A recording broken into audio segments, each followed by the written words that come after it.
Anthony and I reacquiring Smosh, not just a nostalgia play. This is who we are now. Rhett and Link buy Smosh for $10 million. What's the compensation structure of that? Hell no. It's crazy to think YouTube started with a joke. Tell me more. And it became the model for every social media platform. Became the model of the internet. We don't need to pay you. We're making you famous. You. And how are you feeling emotionally at that time? I was scared to see it do better without me. How do you guys ensure you don't split up again? Today on the Colin and Samir Show, we're joined by Anthony Padilla and Ian Hecox, the founders of Smosh. Smosh was YouTube before YouTube even existed. They started out uploading their comedy videos to their own website in 2002, actually a website that Anthony coded himself. And shortly after they joined YouTube in 2005, they became the first channel to cross 7, 8, 9, and 10 million subscribers. It's pretty rare to get to talk to people who've been doing YouTube as their career for over 20 years. So we got the opportunity to ask Anthony and Ian about the successes and failures they experienced in this 2-decade-long journey of running a creator-led media company. All right, enjoy our conversation with Anthony Padilla and Ian Hecox.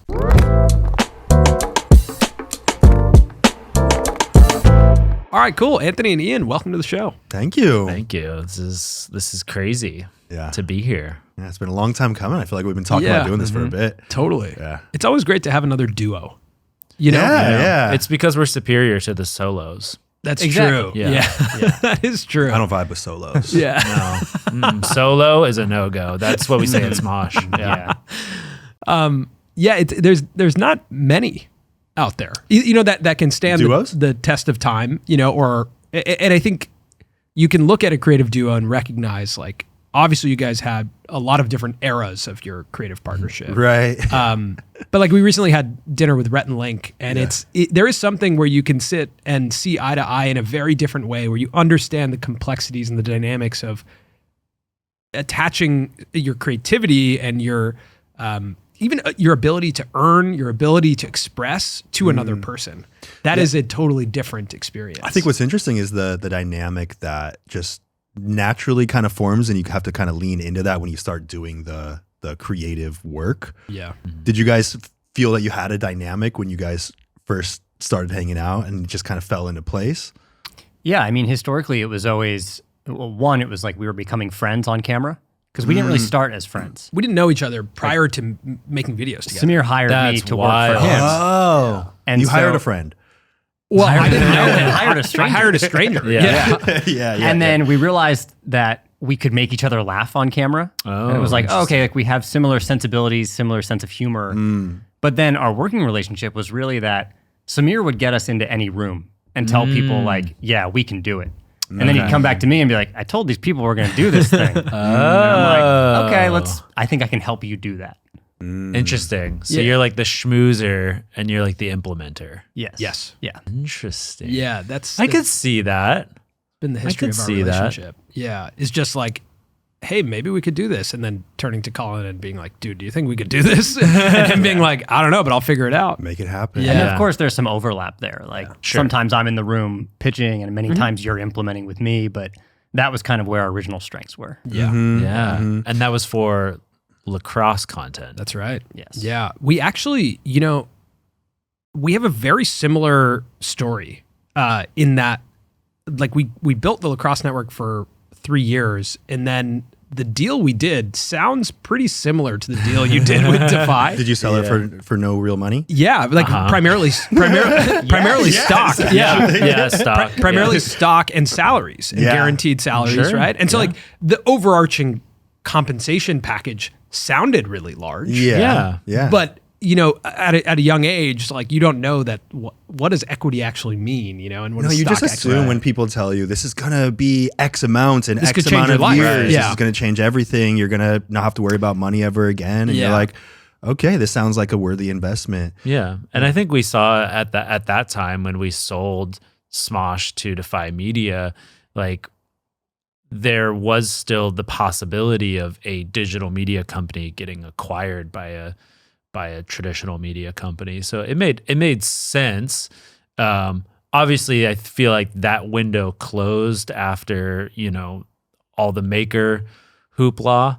And then these companies started realizing like, oh, like we actually need like these things need to make money, I guess. But that was a very attractive time. Like it was around that time that we also did this deal, maybe right after, but like Maker sold for what, $900 million? Yeah, it was insane. it was something like that with like the potential of making like 1.5 billion. Yeah, I mean, those are ludicrous numbers. Yeah. It was Maker, Awesomeness, like all these companies. It felt like we were experiencing what the tech industry had experienced, right? And we were all these young startups. And we also came up during the startup era where like build something, grow a user base or an audience, and then sell it for millions of dollars. Yeah. You know, like that was the startup culture. And I think we just naturally fell into that. So not only was there was attraction to us of like stability, because it was really hard to figure out how to make money making lacrosse content. Yeah. But there was also the attraction of like narrative. We sold a company. Yeah. You know? And I think at a young age, that's really attractive. That's funny because I feel like we didn't even lean into the we sold a company No, narrative. we actually didn't talk about it at all. We almost wanted to Because- avoid it because we felt like our audience, we'd already seen our audience kind of being like, ooh, about certain decisions that we made that kind of made things feel a little bit more corporate And because we really built it on this idea of like it being user homegrown. Yeah, and like I mean, we got just beaten to death by our audience whenever we would do a brand deal, because at the time when we started making brand deals and doing like sponsored videos and stuff, like people that there wasn't like a precedent for that. Yeah. And so people were like, "Oh, you're a sellout." Like, and that was just kind of like the narrative. It's like you do something for a company and you're a sellout. Obviously that's changed quite a lot. But back then it was like, yeah, gosh, okay, well, if we tell people that we sold Smosh, like they're going to call us sellouts. And the funny thing is like people will point to like a certain like year of like when they said like Smosh fell off because the corporate, you know, whatever. And they point to like 2015 or something. And it's like, guys, we sold Smosh in 2011. Right. Like those videos that like you say were like peak Smosh happened after we got acquired. So like, it's just kind of funny. Like, so that's why we were so afraid of like that narrative of, you know, we sold Smosh. I mean, we were fortunate that I don't think our audience, the lacrosse audience, really even knew. No, they couldn't. It was pretty... Well, I think we positioned it also by saying like, we knew that when we thought about working with a brand or this narrative of, you know, getting acquired, we were like pretty quickly, we have to do something that is so much more value to the audience and then tell them and show them that it's because of this thing we just did. You were trying to justify So the we purchase. were like, okay, if we now do bigger productions, then we can explain to our audience that this is what this means. And that's what we did. And so it was like, look, this is good for all of us. Yeah. Did you put like a camera on the lacrosse stick? Is that what it's called? There's Is it a footage stick? of that, sure. Ian, you could have worked for us. Yeah, man. that's a great idea. You could Like, have all worked right, for us. guys. Yeah. We got up the production value. Cameras on every single item. No, we did documentaries. And so it was, Like a 30 for 30. yeah, we did like Yeah. sports docs, and to get more access, to get better looking cameras, to have better, you know, post-production. It was just all better. It felt more like sports filmmaking. Our audience was so forgiving too because there was nowhere else to really get lacrosse video. So it was just like, oh, I'm just glad you're doing it. Yeah. Because if you're not, I'm not getting it anyway. Yeah. You know, so it was a different type It's of very thing. niche. So did you feel like it was a great idea for a while, or do you still feel like it was a great idea To to sell? sell? Yeah. Yeah, I think it wouldn't have existed because we were really struggling to make money. We were at a point where it was like either we're going to take this lifeline or maybe we need to do something else. Yeah. Because it was like 3+ years of 3 guys pouring everything into this. Again, the internet was a different place back then, but a niche sports channel was like very different. That was difficult to figure out how to make money. So we were really, what our value was that we had figured out the modernization of sports media. And so then we got, you know, put inside a company where we could use that skill set across other sports too. Yeah. Yeah, I'd say for us, it was a really, really great decision because we got to focus just on the creative. At that time when we sold, I was like coding the website and having to deal with like people hacking in, the server going down, and like all these extraneous, ridiculous things that completely distracted me from the creative of building Smosh out to be something bigger. Yeah. And when we sold, we immediately had an influx of resources, including money, but also people that were talented in the craft. And we were able to just focus on the writing and being in the videos. And that's really what we wanted to focus our energy on. So it was great at first. Yeah. And I think at that time, the focus was on just like trying to elevate the quality, like y'all were doing, like just trying to get it closer to, closer to TV or film. Like it was like, let's just like keep ramping up that quality. Cause I think at that time in YouTube, like things were so like low budget, and we thought, okay, this is how we like separate ourselves and like, get a leg up on other sketch But you comedy. guys are pre-YouTube video creators. Like when you talk about coding a website, like I got an image of this website from Going way back. November 24th, 2002. Like Oh, that's yeah. Smosh.com. Damn, that's like almost literally. Oh my how God, many years you're ago right. is that? That is 21. That is 21 That's years crazy. ago. That's crazy. Yeah, you guys were referred to as cyberspace celebrities. Yeah. Oh yeah, our first news news, clip. our first local news interview. Cyberspace celebrities, because there's no such thing as an influencer at that time. Yeah, or a creator or a YouTuber. It was like no one. So you guys have seen this entire, like the terminology of the creator economy. Yeah. You've watched this thing from the most nascent stages. Yeah. Yeah. Well, we got our footing creating stuff with animation back in the earliest days of the internet. We were fans of this website called Newgrounds, which is an animation, like user submitted animation website, Flash animation. Yeah. So we were fans of watching that stuff. And then that sparked a bunch. Actually, I tried to submit stuff on there and it would get blammed, which was like removed from the site because it wasn't good enough. Like people would. That's early internet lingo. Yeah. Got blammed. That's good. Yeah, it was like it was. I wish you didn't air quotes that and you just rolled with it. You're like, Oh, you always we got get blammed. blammed. So, there was nothing I could do. It really was like a pre-YouTube, and it was like pretty popular. Like a lot of the people that we like grew up with knew about Newgrounds, and it was like, yeah, it was super formative. And I think it was like kind of like taught us like about like user generated content in the first place. Well, I actually built my own ripoff of that website on a small section of Smosh.com because I was getting rejected from that site. I was like, fuck it, I'm going to make my own, my own platform then. And it did, it brought in the crowd of all the people that got rejected over there. We started building a little community. I started learning how to animate things, and I got comfortable with the idea of making something, uploading it, you receive feedback, and that kind of loop. So I ended up a couple years later borrowing my dad's webcam. Ian and I were fucking around with it. I was trying to learn how to edit on this like bootleg software that I downloaded. And that's how the first videos were born. And they were uploaded on Smosh.com, hosted on that website. And yeah, so that was pre-YouTube. And we used MySpace to distribute it. But the thing about that at the time is it wasn't MySpace hosting it. It was us hosting it, playing it on our MySpace page. Paying for the hosting fees. Paying for the bandwidth. There was a cost for people watching your videos. Yeah. So 1 month when I look at the bill and I see that it's pretty high, like $300 that month, I'm like, oh shit, this is being seen by a large amount of people. There was no way to track where your video is being seen. You could just see the bill. So I did a search on Google, and that's when we found YouTube.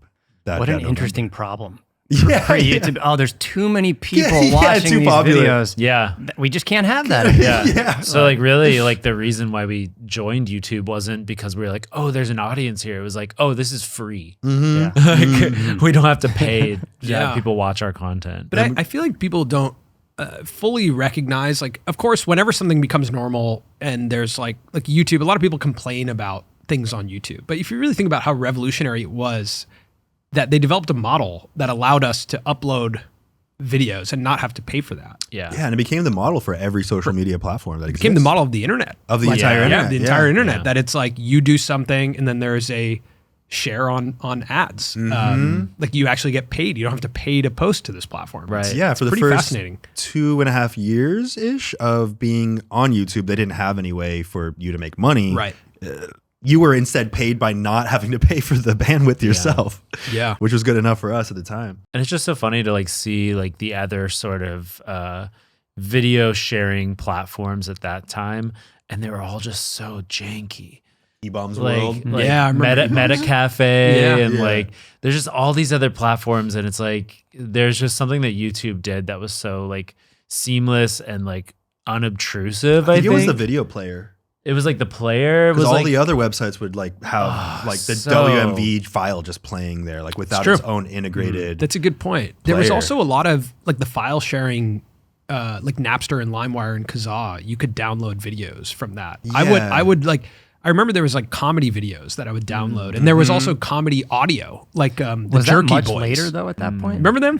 What would the they do turkey? like the Jerky Boys. Oh, the They're Jerky like Boys. prank- That's what it was. Yeah, they're like prank calls. they right? did prank calls. Yeah, I Yeah, remember and that. I would download that Yeah. and listen to it as In middle school, we would Yeah. download those, and I downloaded like the Dane Cook album or like Dane Cook Yeah. comedy. Like it's just that's how you got entertainment.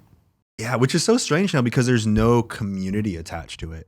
And when you think about consuming any type of content now, you think, oh, there's some community attached to it. There's a comment section. There's Yeah. a way for people to discuss it and find other like-minded people. You can kind of see how popular something is. Yeah. Back then, you couldn't see how popular is this clip. No, you just share it with your friends, and you'd be like, "Oh, did you see like the GI Joe clips?" Yeah, yeah. or like I mean, like in terms of like the early like community, like when like the Star Wars Kid video came out, and then people would like upload it to Kazaa, and then people would take that video and edit it to be like a different kind of video. That was the birth of memes, though. Yeah, that basically, era. yeah. What I think is so interesting about that time is that because there was no number or comment, there's no comments, nothing attached to to show you how successful a video was. It really was just like me and my group of friends like this, or we're on a website forum and we're talking about this, but we have no idea if it's just the 10 of us who enjoy this thing, Yeah. or if it's 10 million people. And that colors your perception of the creative, actually, as a consumer. I think so. Right. I think back then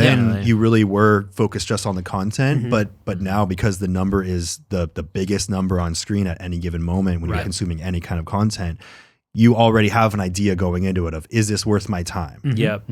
Yeah, and you're not willing to like excuse like maybe like one episode will be like not great. Yeah. Like when I think of like, I mean, I guess it's also just a quantity thing. Like back then there was so much less content that you were a little bit more forgiving of when something wasn't like always a banger. Like when I think of like Homestar Runner Yeah. being like oh, something I that- haven't even thought about that in a Yeah. long time. but it was like, I mean, that was like, I mean, so many people that we grew up with were like Homestar Runner fans. And like, there was obviously like banger episodes, but then there's other ones that were fine, but you were willing to like forgive it because it was just like, no, I know they're like, Yeah, where else are you going to go? You had to go to their website to Yeah. watch this stuff. true. Now you're watching on a platform that is constantly showing you competing products. They're begging for your clip. They're saying, is this moment more boring that you're watching than what this thumbnail is showing you? And you're always having to compete with the content and the thumbnails that are being shown alongside it. Right. Your guys' comedy style and just like creative style, I feel like we're in an era right now, and maybe this era has always existed. We were talking about this before you guys got here. This concept of like unhinged comedy. Would you describe yourselves as that? And, Yeah, I'd say so. because I think about that, like that exists a lot right now, like on TikTok or Yep. even in memes or on Twitter or X. Like there's like unhinged comedy that happens, right? That's just kind of like, whoa, that's absurd. And it's like, yeah. Absurd. I think you guys called it, is it joyful absurdity? Yeah, that's literally what we joyful absurdity. decided to Yeah. to brand our comedy style. Where did that come from? And we've talked now about the concept of making and sharing, right? Like you guys made videos. The process of sharing was paying for bandwidth and getting it on MySpace and then YouTube. But what about from idea to making? Like how was that process in the early days? Oh man, it was just us. I think it all spawned from boredom, and that's such a strange answer because like everyone can get bored. Everyone is bored at some point, but it really was like we were bored and we had these ideas that were just forming in our heads. And I think it was because we consumed so much of that early internet animation, and I think that absurdity spawned from us consuming so much of that same style of animation and flash animation, user generated flash animation in Yeah. those early days. Yeah, because I feel like a lot of our content does feel, at least on the main channel with sketches, like does feel like a live action cartoon. Like some of like some of the rules of the universe are very like cartoonish, and I think it True. is because like that early content that we consumed online was like this sort of like, I mean, a lot of times like violent, like ridiculous, hilarious, crazy stuff. Like we used to watch this this series called Space Tree, the Space Tree in Space.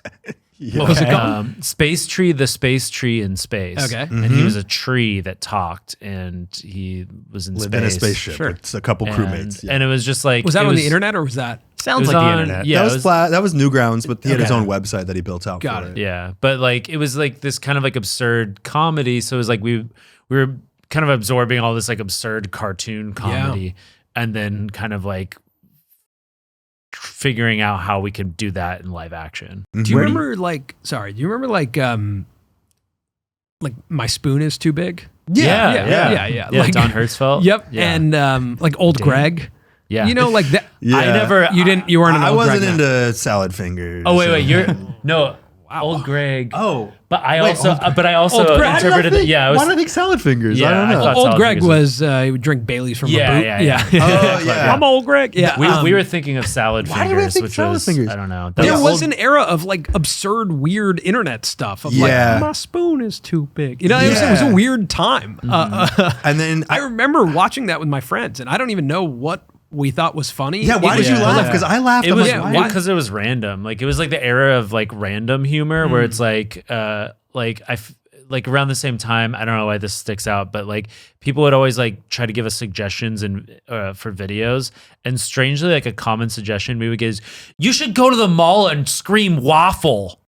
Yeah, it was like Like, XD, all right. so random kind of. Yeah. Yeah. Where do you but- think that evolved from? I like think it that was early the- internet cartoon absurd humor. I think it was the answer. I think it was the opposite of mainstream media. Yeah, exactly. Like I think we grew up like watching TV where like a lot of it was sitcoms, and it was so like written into this sort of box and so Formulaic. controlled. Yeah. And I think with the internet, like people wanted to consume something that was like so different from that and wasn't like this sort of like, you know, PG by the books kind of like humor. It's like Less polished, the better. Yeah. So it was more, it sounds like it's almost more counterculture than it is an evolution of something. that I think already Yeah, so. I And think that's so. and that's probably also why people are so pissed off about us doing brand deals.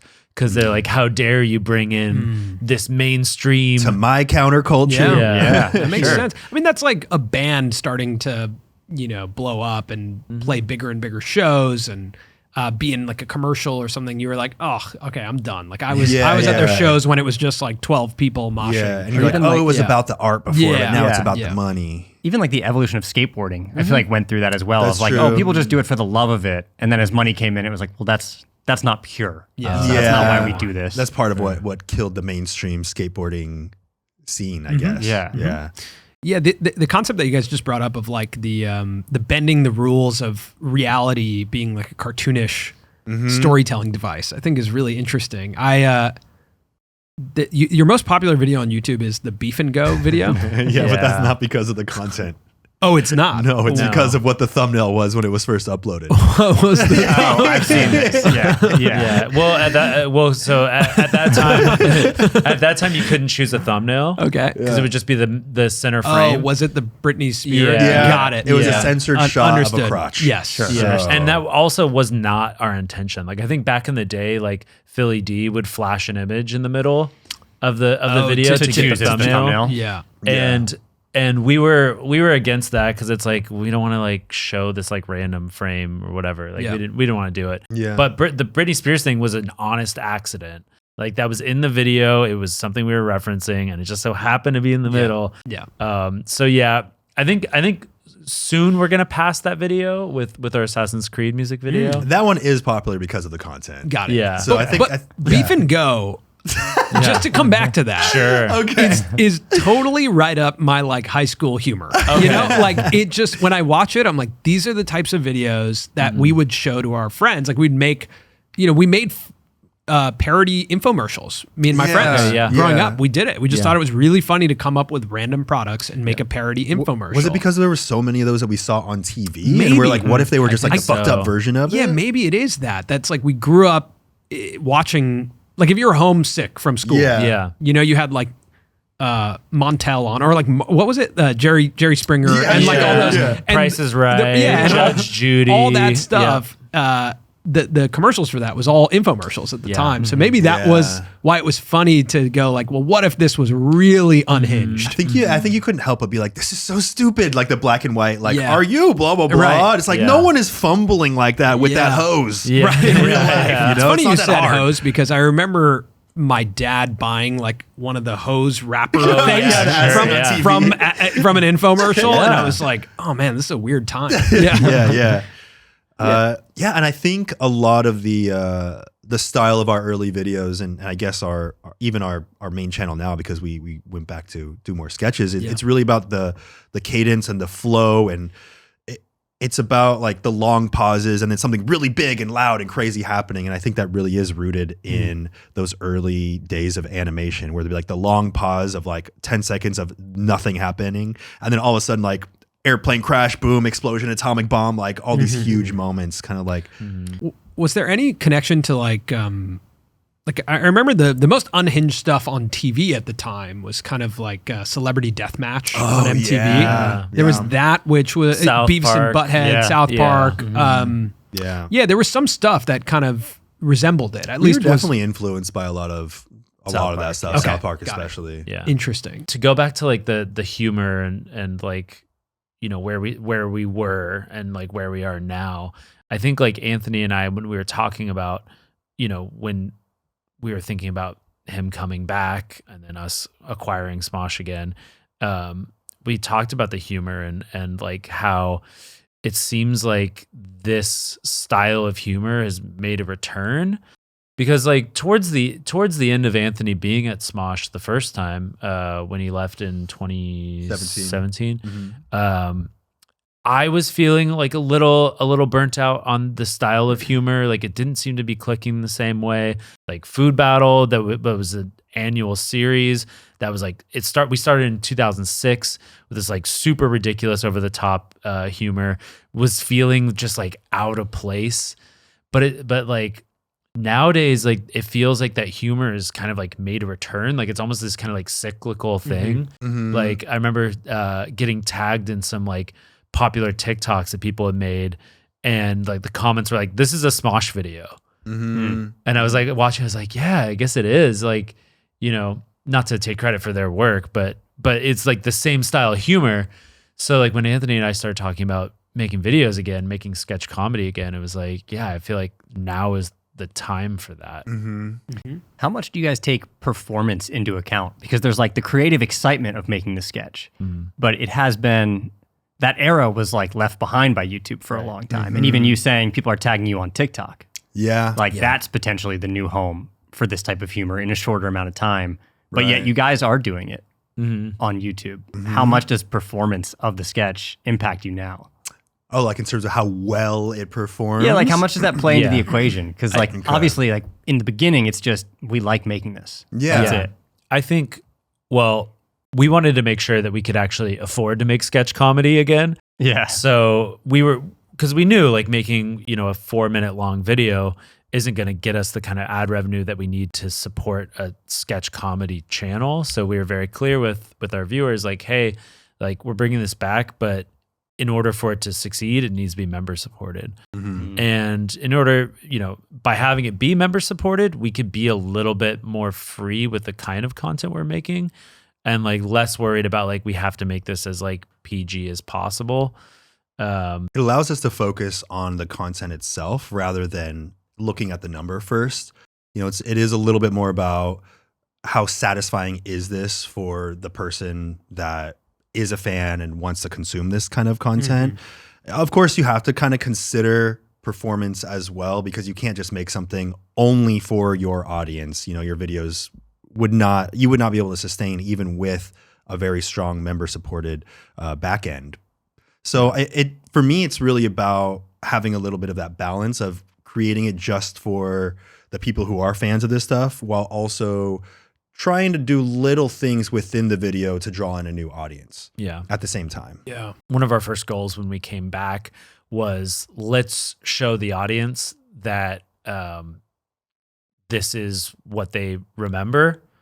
So kind of doing some things that were more like what people remember, and then slowly introduce like this is who we are now. It's just kind of like, sort of that balance. I do find it interesting that performance, whether through money or viewership or whatever, I guess all combined. When you root back to like your early days, there was a pretty radical simplification of producing the content, right?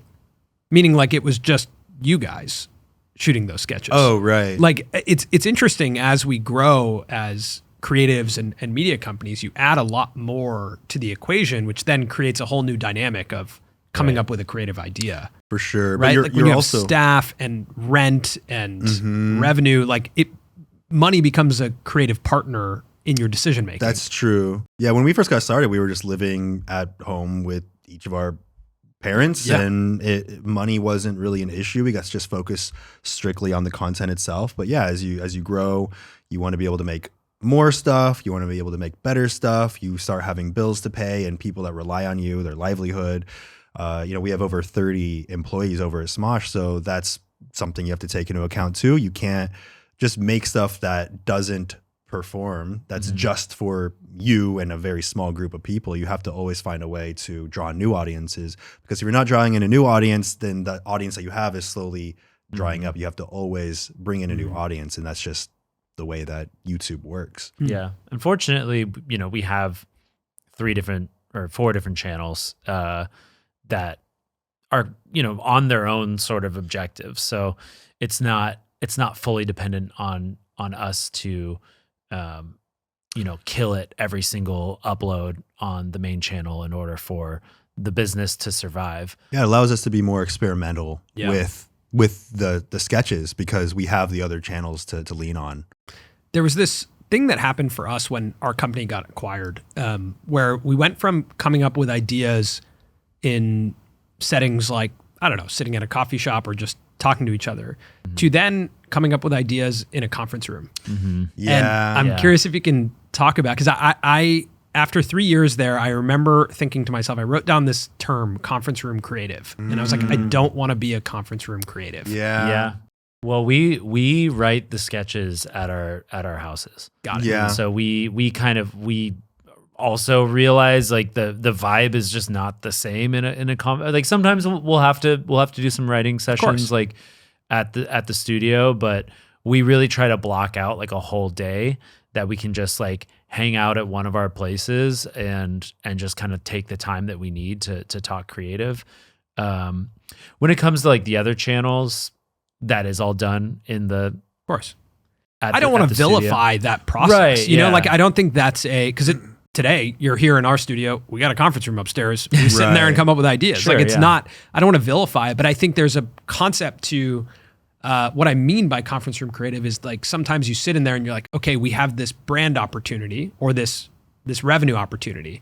Can we fit some creative into that? Yeah. And then all of a sudden your impetus starts to change from like, hey, I got this idea to, hey, we need to do this. Yeah, And I feel like that's where a lot of the pushback comes from, when audiences can tell this is revenue-backed creative. Right. Not only did you just put a brand deal in it, it seems like it only exists because of the brand deal. That's the biggest thing. Yeah. And I feel that as a creator. Like there are times where we have done stuff like that, whether it's the cross network or whatnot, and you just feel it. You're like, ugh. Yeah. And I think that is an important distinction, and that probably is the reason for some of that vitriol that we got in the early days, because like Carl's Jr. would come to us and be like, hey, make a video with the new $6 burger. And we'd be like, sure, we'll make a music video called I Heart Burgers. And it's going to be this ridiculous video. And the reason for making that video was entirely because it was a it's like we already had this idea, and then we're like, you know what, this would work perfect. And But that's also what we do. Like that is the business of what we do is sometimes it's going to be that where your impetus is going to be an opportunity. I will say it's know? kind of fun sometimes to I think have it's super fun. limitations. In fact, I was saying this the other day, the only reason that Ian and I feel we're able to focus so much on the creative in those earliest days and hone in on what made Smosh so special was because we had so many limitations. We had no money. We only had a webcam that was attached by a wire. Like we couldn't leave the room. We had to focus entirely on the idea carrying the product. The nice thing about that era of when you're first starting out as a creative is that there's nothing else to think about.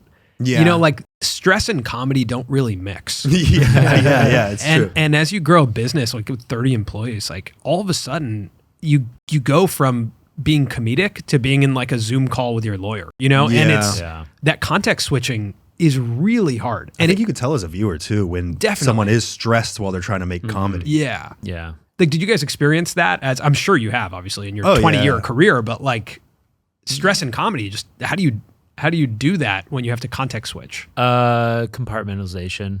A lot of that. Derealization. I'm really good at it. You're good at that. Are you good at that? Dissociated. Yeah, I'm really good at like, and I think that's just because I always like viewed that as like, oh, I'm a professional. Like this is what I need to do. I'm going to be in this horrible like meeting about something that like really sucks. Yeah. And then I'm going to be needed for like this silly, like unscripted, like improv thing in like 30 minutes. So I'll do this like horrible, conference call with a lawyer or whoever.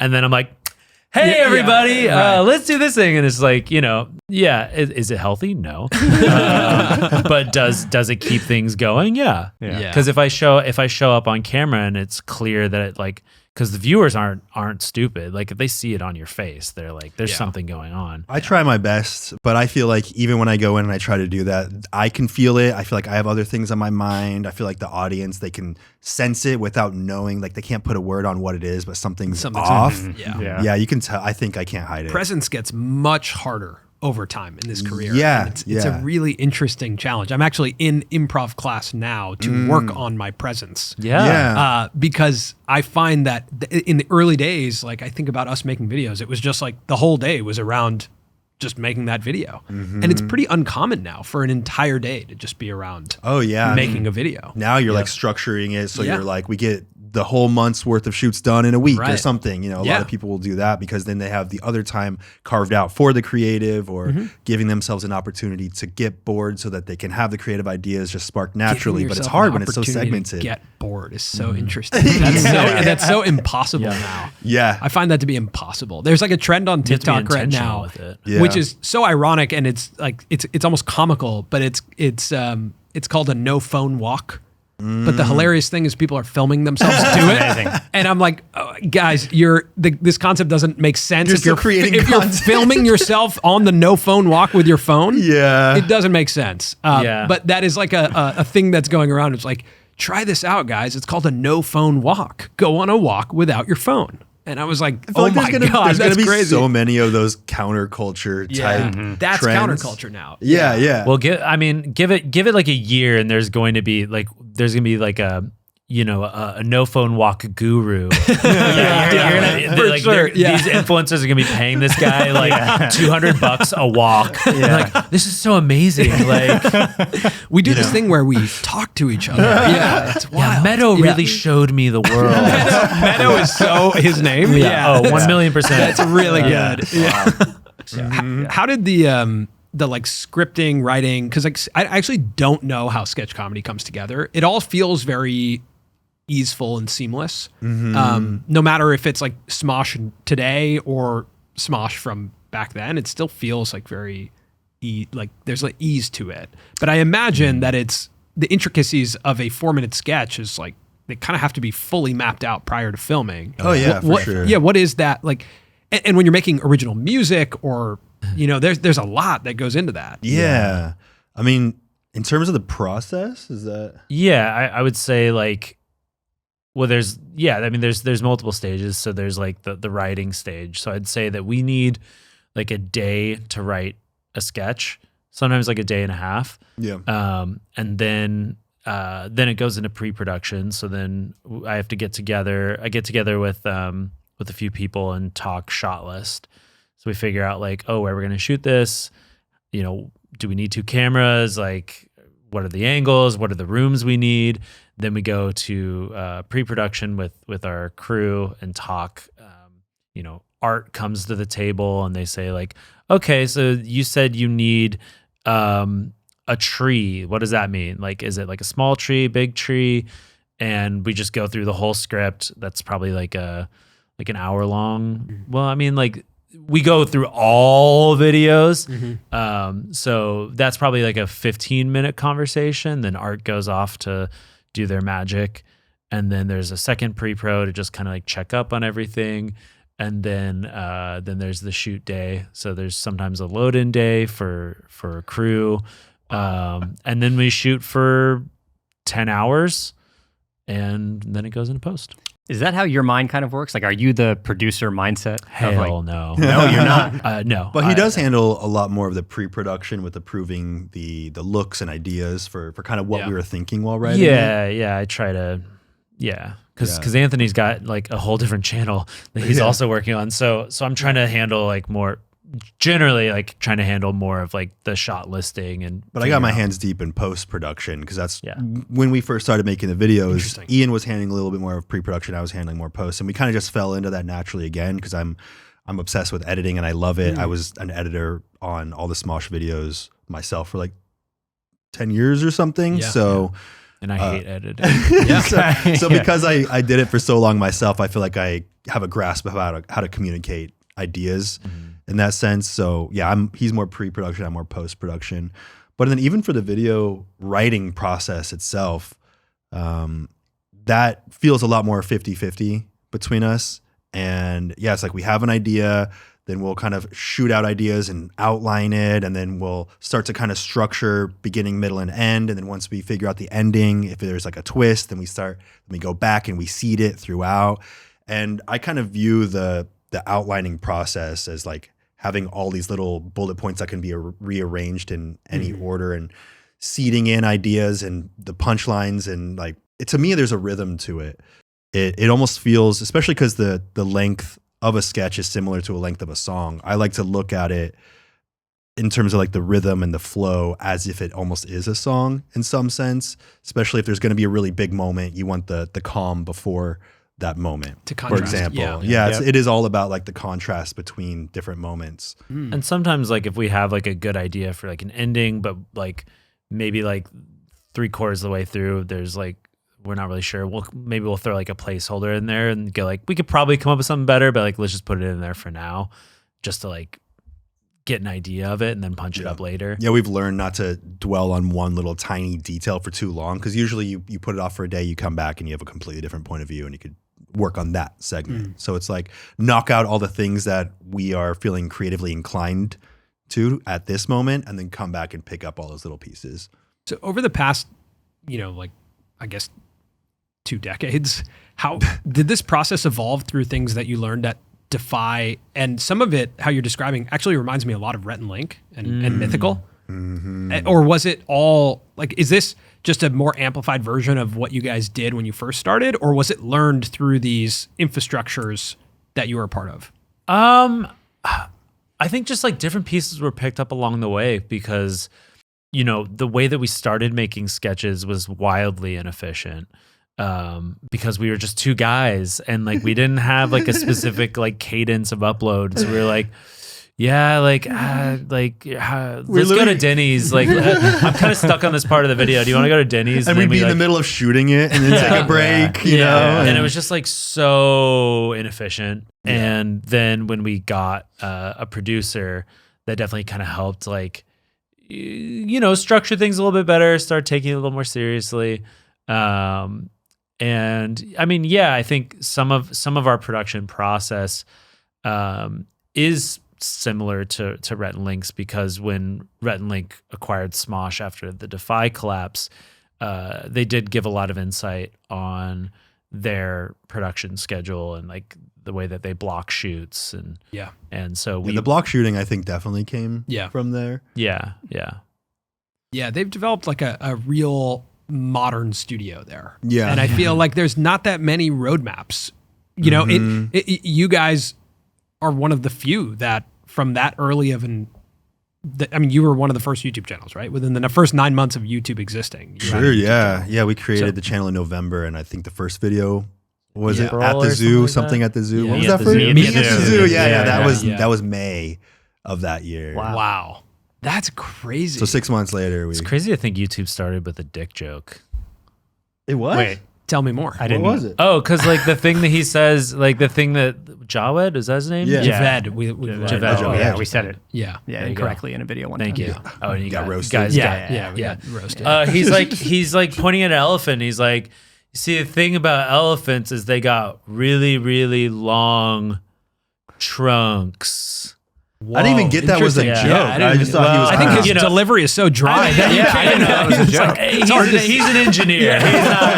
He's not a comedian. Timing was He's got to off. work on his timing a little bit. Yeah. Nobody even knew that was a joke, I guess. But Wow. For YouTube started off with the dick joke. We're just carrying the torch. yeah. You knew it was the place for you guys. Yeah, exactly. does it feel like, what does it feel like that so many creators cite you guys as like the inspo to get involved in YouTube and upload? Does that feel we were just in the place at that time. Yeah. Like, I feel like everybody's got somebody that they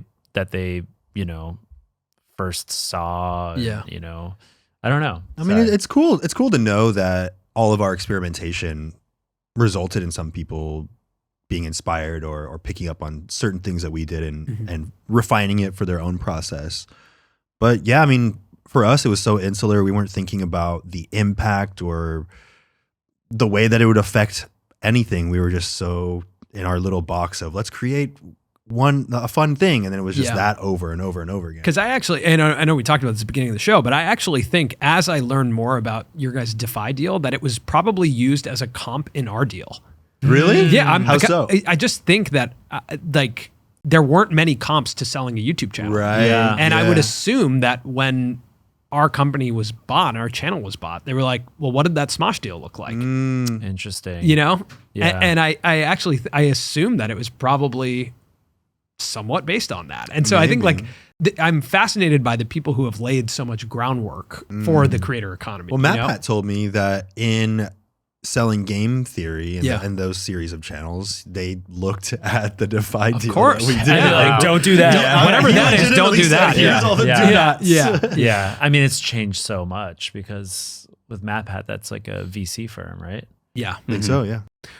What were some of the positives of working within Defy? Because I can also look at our experience, and I can cite so many positives from our experience of what we learned about this career. It was like grad school. Yeah, it felt like we were in school. Like we were learning about how to monetize internet video and how to have more efficient production cycles and how to speak to an agency that's looking to, like, we learned so much from that experience that I'm curious some of the positives of the Defy relationship. I think it's easy to get caught up in all the negatives Of course. in those types of deals, especially when you're like, oh, I didn't make the money I thought I was going to make. And people are like, that was a stupid idea. And you're like, I know. But yeah, there were a ton of positives that came out of it. Even from the earliest days of, here's what it looks like to have resources and a team behind you. Here's what it looks like for you to be able to focus on the creative and, connect with an audience and just do what you do best. I think that's when we learned that we could hone in on doing what we do best and what excites us most and find other people to pick up and do the things that we didn't like doing as much. Because in the earliest days, we were doing everything ourselves, even, because we couldn't make money with ads on YouTube because they didn't exist. We were, taking shirt orders and going to the weird guy in the warehouse behind the grocery store and getting the screen printing and then taking those and shipping them out ourselves. Like everything was on us. So to have the freedom to really focus on what we did best was eye-opening. Yeah. And I also wonder if like on the business side of things, if it helped grant us some legitimacy by being part of like a digital media company. yeah, I'd say so. It's like, because a lot of like advertisers at that time just had this idea of what a YouTuber was and was like, this is just a guy in a room recording a video, right? Like, so yeah, I mean, we got some pretty big like brand deals through them. I mean, they had their own they had an entire like sales force. Yeah. Like they had an entire floor in a Manhattan office building that was all sales. So Wow, crazy. we had the It's exact so same similar. thing. Really? Yeah. With an entire floor of salespeople. And it opened up similar types of opportunities in terms of legitimacy because the company that bought us was working with the NBA. They were working with the NFL. Gatorade would come. Right. Interested in Nike would not come. lacrosse, obviously. Right. Yep. But then they're like, give the lacrosse guys 15 minutes at the end of the meeting. Right. And just see what happens. And then we were Yeah. able to get Gatorade to invest in our channel and do branded content with us. And otherwise that would have never happened. Yeah. If it was like, here's these 3 guys in LA in like a dirty warehouse. Come on, Gatorade. Like, Yeah. what do you think? It would have never happened. Yeah, it's so similar. And that like learning the commercial side of the business, then it teaches you how to do this sustainably for a long time. Yeah, and I talk a lot of shit about how Defy had us doing so many things at once, which is Right. why I was creatively drained and Yeah. completely burnt out. But I can look at a lot of the things that they pushed us to do that ended up being successful, that were either really fun experiments that someone needed to experiment with, or things that I'm really proud of, or things that I'm sure we even take into account when we're creating stuff today. And they pushed us to take a lot of really big risks, trying out a lot of really interesting, bizarre things. A lot of it did not work, but I'm really happy that they pushed us to experiment with a lot of those things, including the movie, Smosh the movie. including Yeah. putting on. Were you guys the first YouTubers to make like No, a I don't feature? think no, No. because there's like Grace Helbig. She Oh, had, right. Yeah. You guys paved the path for airplane mode. For Logan Paul's Fuck. airplane mode. Oh, Have you seen I that? haven't seen it. I've never haven't seen it, but I watched it. I can only imagine. It is an abomination. Yeah.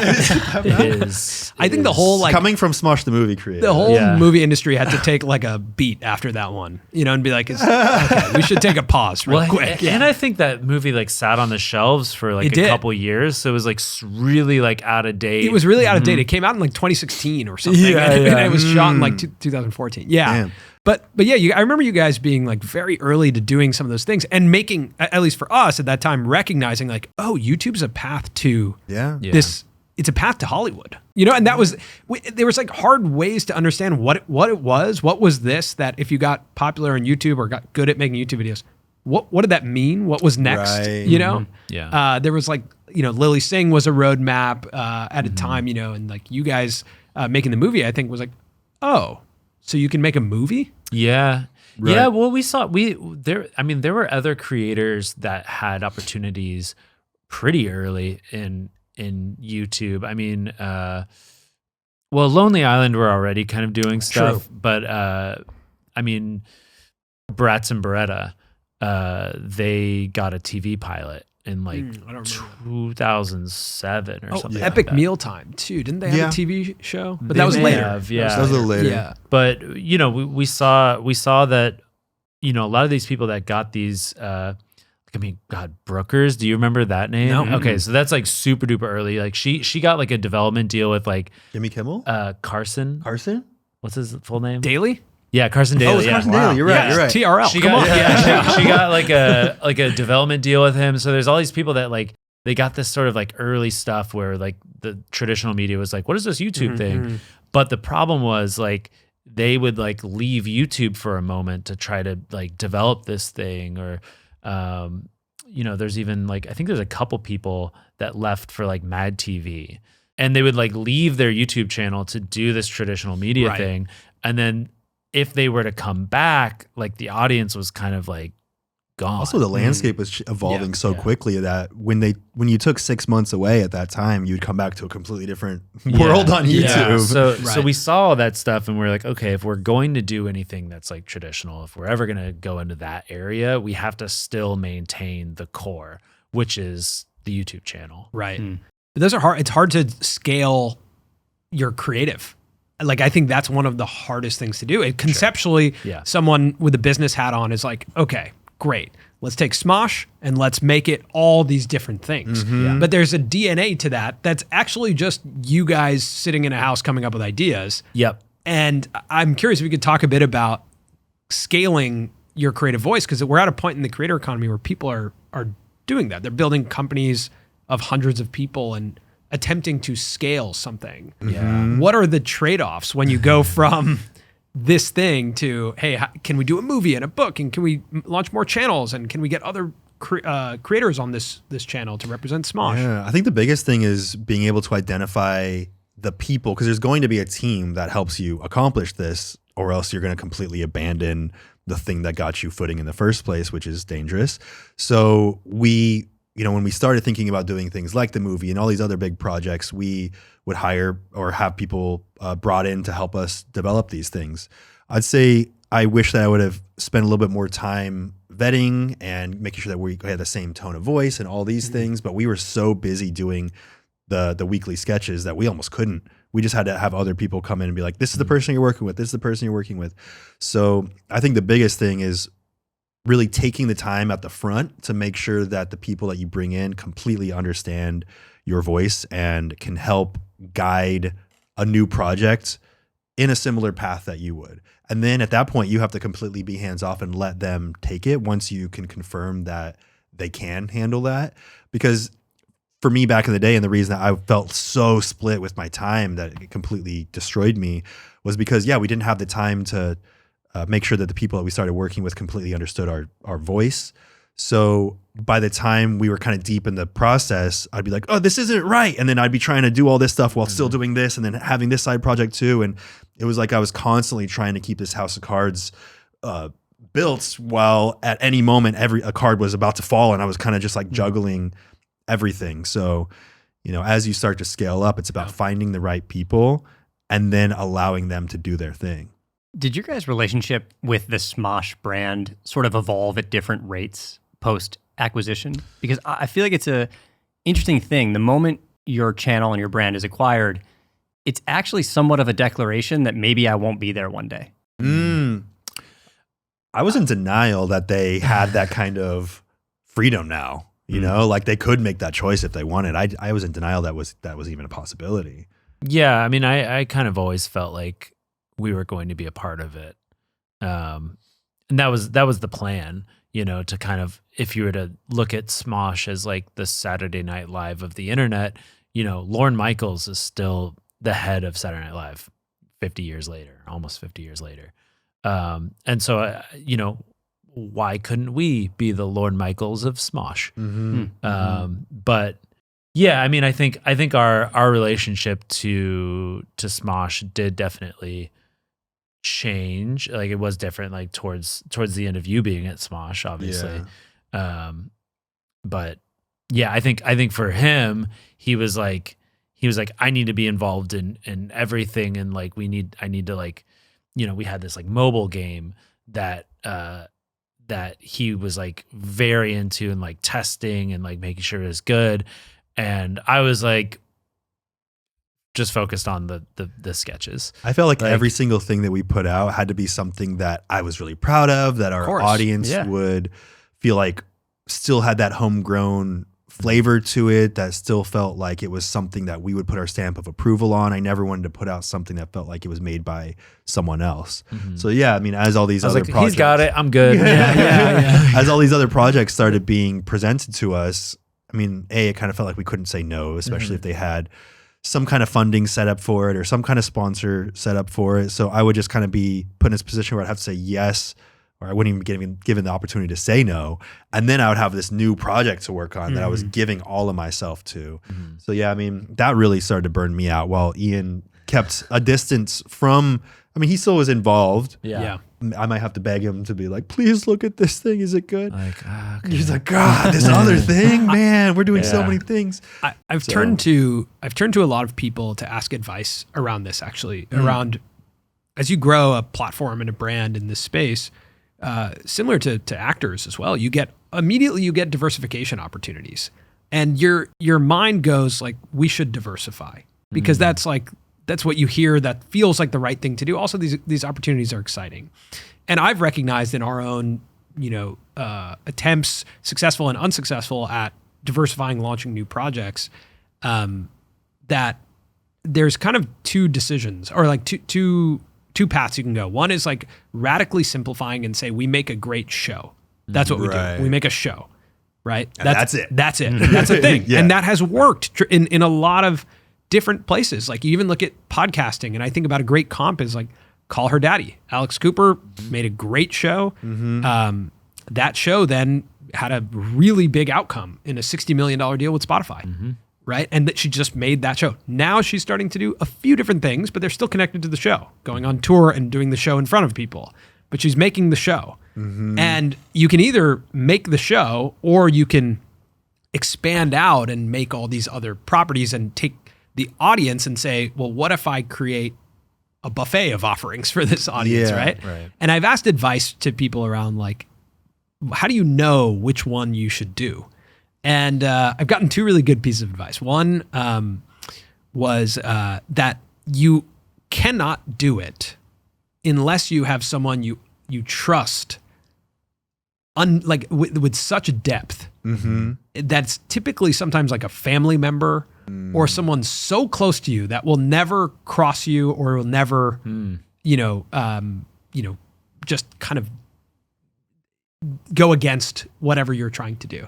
Right. And you also have to trust someone creatively. And then the other piece of advice is if you're to diversify, you have to start caring less. And that is really hard as a creative. And that's what I think, like when I think about you and even today, Lacrosse Network still exists. And I look at it sometimes and I still care if the creative is good or not. You know, I still deeply care about it. And it's been acquired again since it was acquired. Right. Wow. Yeah. So you are so removed from it now. We're removed from it, but we know that the people who own it are good friends of ours now. But like, I look at every piece and I'm like, to the point where Colin sometimes will make decks to send to them around like, here's what the thumbnail should look like, guys. Yeah. Because I'm so connected to it. We're so deeply connected. And when I got those two pieces of advice, that's when I took a step back and said, is it a bad thing to just make the show? Do we look at this as a bad thing in the creator economy today of just being like, we like making this show. Should we just make the show? Yeah. And it's really hard to look at that. And you look at all the successful creators, they're expanding, they're launching new channels, they're platforming other talent, they're launching other businesses, they're launching a food product or something. And you're like, I think that's what I'm supposed to do. Yeah. But not everyone is supposed to do that. That's true. Right. Just certain things become the precedent for what it means to be a creator. And then people just start doing that without really thinking, is this the right move for me? And also, like, we don't know what's going behind the scenes with those people. I mean, like, Jimmy launched Mr. Beast Burger and then pulled back on it. Right. So it's like, expansion isn't always the answer, and expansion doesn't always work, even if it is as successful as Mr. Beast Burger, I assume, was. Yeah, but we don't, we only know what we know. Right. You really don't know what's, it's, there's like a story and, but then there's just stuff you don't know.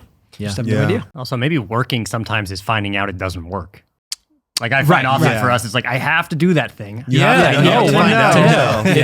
it's something that like you're like inspired by and you're like driven to try, like you should absolutely try it. Yeah. And I think if your viewers are excited by you being excited,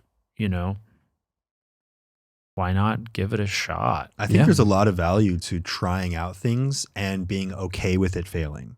Yeah. I think a lot of times because everything is so public facing, people are like, I don't really want to try that thing because it's not going to be that great or it's going to fail. And even when you launch something new, sometimes you need to continue refining it over the course of months or years before it becomes something bigger. Yeah. Well, I mean, you know this exactly with your channel, because Anthony launched a show on his channel that doesn't include him. Yeah. I launched a new show, a spinoff of. So my interviews on my show right now is either it's one-on-one or it'll be three guests that we're cutting between, but it's always a one-on-one, but then interspersed with other conversations. I've been wondering, how can I launch a new show that doesn't take up more of my time because I'm already giving so much of my time. But also, there's been a lot of instances where I'm like, I really wish I would have seen what the guests in the video would have said to each other rather than to me. Oh, interesting. So we're doing an experiment right now, and I'm really confident with it. But we just launched a new show that has the three guests that we might normally see me speaking to, all speaking with each other, and it gets very different conversations. It feels even more unfiltered because they feel like they're in a room with someone, with others Safe who have space. lived those same experiences. I like that. Yeah. That's really cool. And while the numbers, if I was to focus on that, I might be like, ooh, it's not the same as the other show that's Sure. established. When I first started the show that is established, the numbers were very, very low as well. Yeah. So you have to be comfortable sticking to your guns sometimes Yeah. and just saying, we're going to keep trying this For thing. long periods of time. We're going to get better at it. We're going to keep refining it. There's Yeah. going to be an audience for it. Let's just find it. You I guys think are it's real it's- format makers. Like when I think about what you're talking about, you guys are talking about developing long-lasting formats. I think the reason partially is because the main Smosh channel sketches are not formulaic. They're Yeah, hit yeah, the yeah, drawing yeah. board every Right. single time, start Yeah. from scratch. So it feels like we need an outlet but that is more a formulaic. that is It's a a framework. format. Yeah, that is Yeah. that's like SNL. and I what mean, you're like, talking we- about. But it's a We've- lot more variable. Yeah, there's a lot in more how it's variables edited. there. And Yeah. we've tried plenty of formats, and I mean, like, we've had a lot of stinkers too. I mean, like, sometimes- especially on the main channel. Sometimes you'll have a format that picks up a lot of speed and an audience that you weren't expecting it to, and then you double down on that and you keep refining that. And now you have the resources that you could put behind it and you can Yeah. make it even better. So yeah, I mean, I do think that there is something that excites me about putting a lot of effort on the front end of developing a format and then having the trust in the people to run it and let it go and continue to grow after I put all of my heart into the front Right. end of it. And I think also, like, when it comes to, when I think with you two, like, the viewers understand, like, the channel is you two. They're coming for you. No one's here for you guys. No. If you're here We for actually, them, we actually yeah. just keep the angle on us. your camera's not even on. Yeah. Oh, thank God. I don't have makeup on. Yeah, I so- wasn't feeling it anyway. Yeah. But I think I forgot where I was going. No, it's a trust thing. Like, I Right. think and I think that's kind of what we've been building on the main channel, is that people can trust that every time they're going to come to a video, no matter what exactly the video is, they're going to laugh. And right now our focus is, like, don't break that trust. Like, just keep working on it. I think like, it's hard when you are a brand, even though you're a brand made up of people, audiences don't always see you as, like, people. They're like, oh, it's a brand. What did Smosh, the corporate Smosh, make now? Yeah. So I feel like, in some ways over the years, we've, like, lost some of that trust. And now we're just building it. I think that was the result of burnout on our end, but also the result of burnout in terms of the people working on certain projects. So I'd say we're putting a lot of effort into making sure that people feel continuously excited about the projects that they're working on, for ourselves working on the sketches, but also the people that are in charge of each of the new formats that we've launched as well.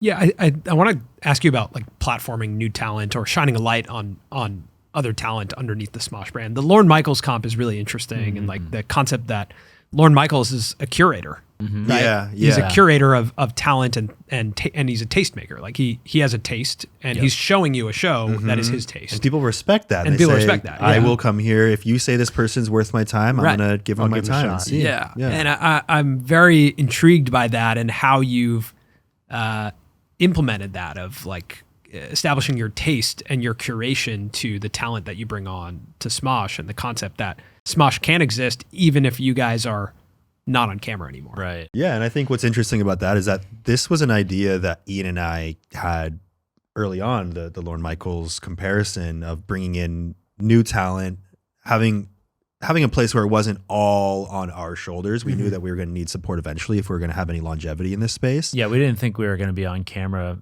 10 years later, even like 5 years later. We were like, when we're like 30 and too old to be on that's camera. so way. old. Really? For real. Well, we didn't know. Like, when we got together with our first, like, business partner, he was like, "What's your 5-year plan? What's your 10-year plan? Do you still want to be making videos? Do you still want to be on videos?" And we were like, "Oh, I don't know." Because we were like 18 at the time having Yeah. these conversations. You're like, and- we're gonna And be 20. 20 and 30 sounds really I old. never even- When you're Yeah. 18, you're Yeah. like, you're going to be 30. Oh, and you're like, it's oh so my old. God. Yeah. yes, yes. And I had never heard of, like, we've never had the conversation of a 5-year plan or a 10-year Sure. plan. So that was insane. So yeah, then the conversation became like, okay, if you guys aren't on camera, who is? Like, if Smosh is more than Ian and Anthony, like, what is it? And can Smosh be, a comedy brand, or can Smosh be a style of humor that is filled with a cast of people, ourselves included. So that kind of became the mission. It was initially not implemented in the most sensitive way, because at that time we were with Defy, and they were like, we hired on 5 cast members, and they were like, put them in videos now. They need to be in everything. Oh, wow, and that's you need to jarring. get as much of them in there as possible. You need to warm up the audience to them immediately, because we have all these ideas for new shows. It's not a slow warm up though. That's like a scalding hot. It was not a warm up. And you didn't hire them? Like, you didn't pick them? Or We were helped in the casting process, so we did pick them. But in our minds, I think that because I don't know if we communicated enough, or if we weren't part of this process enough, but we thought that it was going to be a slow, gradual thing. But Defy, was using the, traditional media model of get these people, lock them down for multi-year contracts. Whoa. And so they were getting paid, they're full-time employees. So Defy's view was they're full-time employees. They're coming into the office every day. Put them in videos. They better Yeah, they're like, we're wasting money Like, if make they're them not famous. Like, working. get them to a status. And we're like, guys, look, if we put them in all these videos, all of a sudden, viewers are going to freak out. Yeah. They're going to be like, who the fuck are these people? Yeah.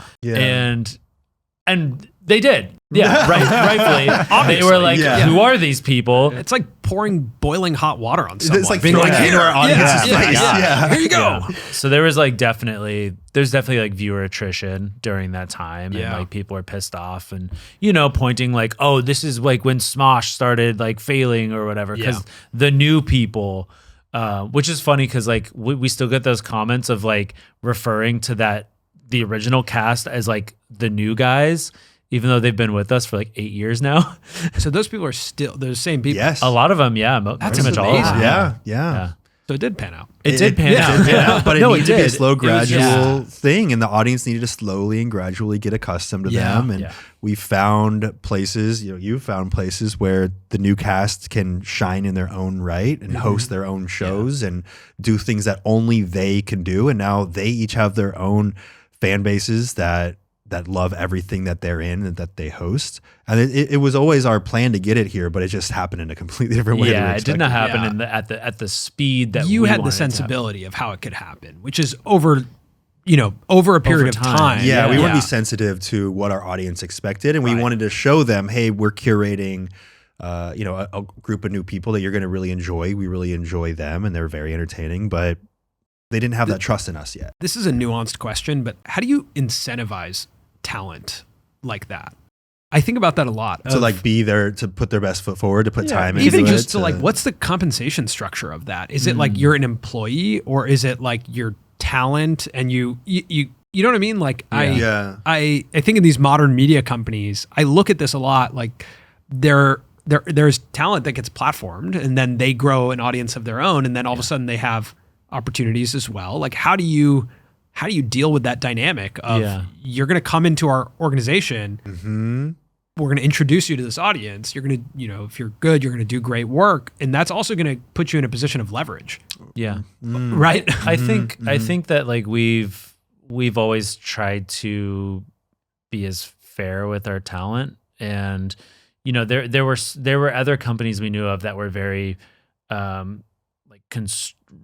restrictive on like what outside projects they can do. Like there were some companies that wouldn't even let like their talent go on other like YouTube channels for like collabs and stuff. It's like, that's interesting. Well, I feel like we got a firsthand look at what this felt like when we were with Defy around that same era that the new cast was hired. They didn't really want us to do things on outside, they didn't want us to build our own brands outside of the Defy umbrella and things like that. A lot of things had to go through them, and I felt it on my end of like, this feels really restrictive, which made me not really quite respect my place there. So yeah, we're definitely approaching it from let's respect these cast members as much as I wish that I would have felt respect from this company. They're allowed to do their own brand deals on their own platforms, and we bring them in to brand deals at Smosh, and they can get a cut of that. And Oh, wow. so it's like we try to be as fair about it as Yeah. possible, or as I interpret it to be. But I think like Smosh is just like there's a viewer base there. There is an incentive just to being a cast member, Of course. and having that connection with our audience. And a lot of what the audience likes is the dynamic that the group has together. Mm-hmm. So while the individuals pull their own weight, there is a benefit to being in that dynamic on the Yeah. Smosh Have there channels. been any outcomes, or how do you feel about a potential outcome like all the talent from BuzzFeed that then goes on and has their own career, right? Like Yeah. there could be a outcome like that over time with Smosh, right? Where Yeah. cast members go and build their own Honestly, brands. like we've talked about it, and like I hope that happens. Like Right. I I do think as well. like as long as that person goes on to do something great Mm-hmm. and like succeeds on their own, that only makes us look good. Right. Like to have and again, loops back around to Lauren Michaels and SNL. SNL, yeah. Will Ferrell gets his start on SNL, goes off and does a million movies, which also Lauren Michaels has a cut in. Yeah. So it's kind of it's like, yeah, like we want people to succeed Yeah. inside and outside of Mutual Smosh. respect, I feel like it benefits both parties. Yeah. Yeah. We And call it- that it's like we've called it before the revolving door model, where it's like Smosh can be a revolving door Yes. of talent Yeah. Right. that come through it. But it is super beneficial if the like school of Smosh leads you to being a big Yeah, I mean, talent. sometimes Yeah. I think like, what if this person who is such a star on the Smosh shows right now goes off and does their own thing and has their own audience and becomes big? They're always attached in Yeah. some way, Come and then from Smosh, yeah. and then imagine bringing them on as guests every once in a while, and those are huge That'd be episodes because awesome. people Yeah. are Yeah. excited. Like, I think that there's huge benefit to that and as also like as a young viewer that's aspiring to be a comedian, like, and if you are an aspiring comedian, you're looking to places like SNL or maybe Smosh and saying like, hey, as a comedian, I want to be there. And you So- you can Love witness that. the model, and you could see it can just kind of be picked up on through viewing the behaviors of the talent.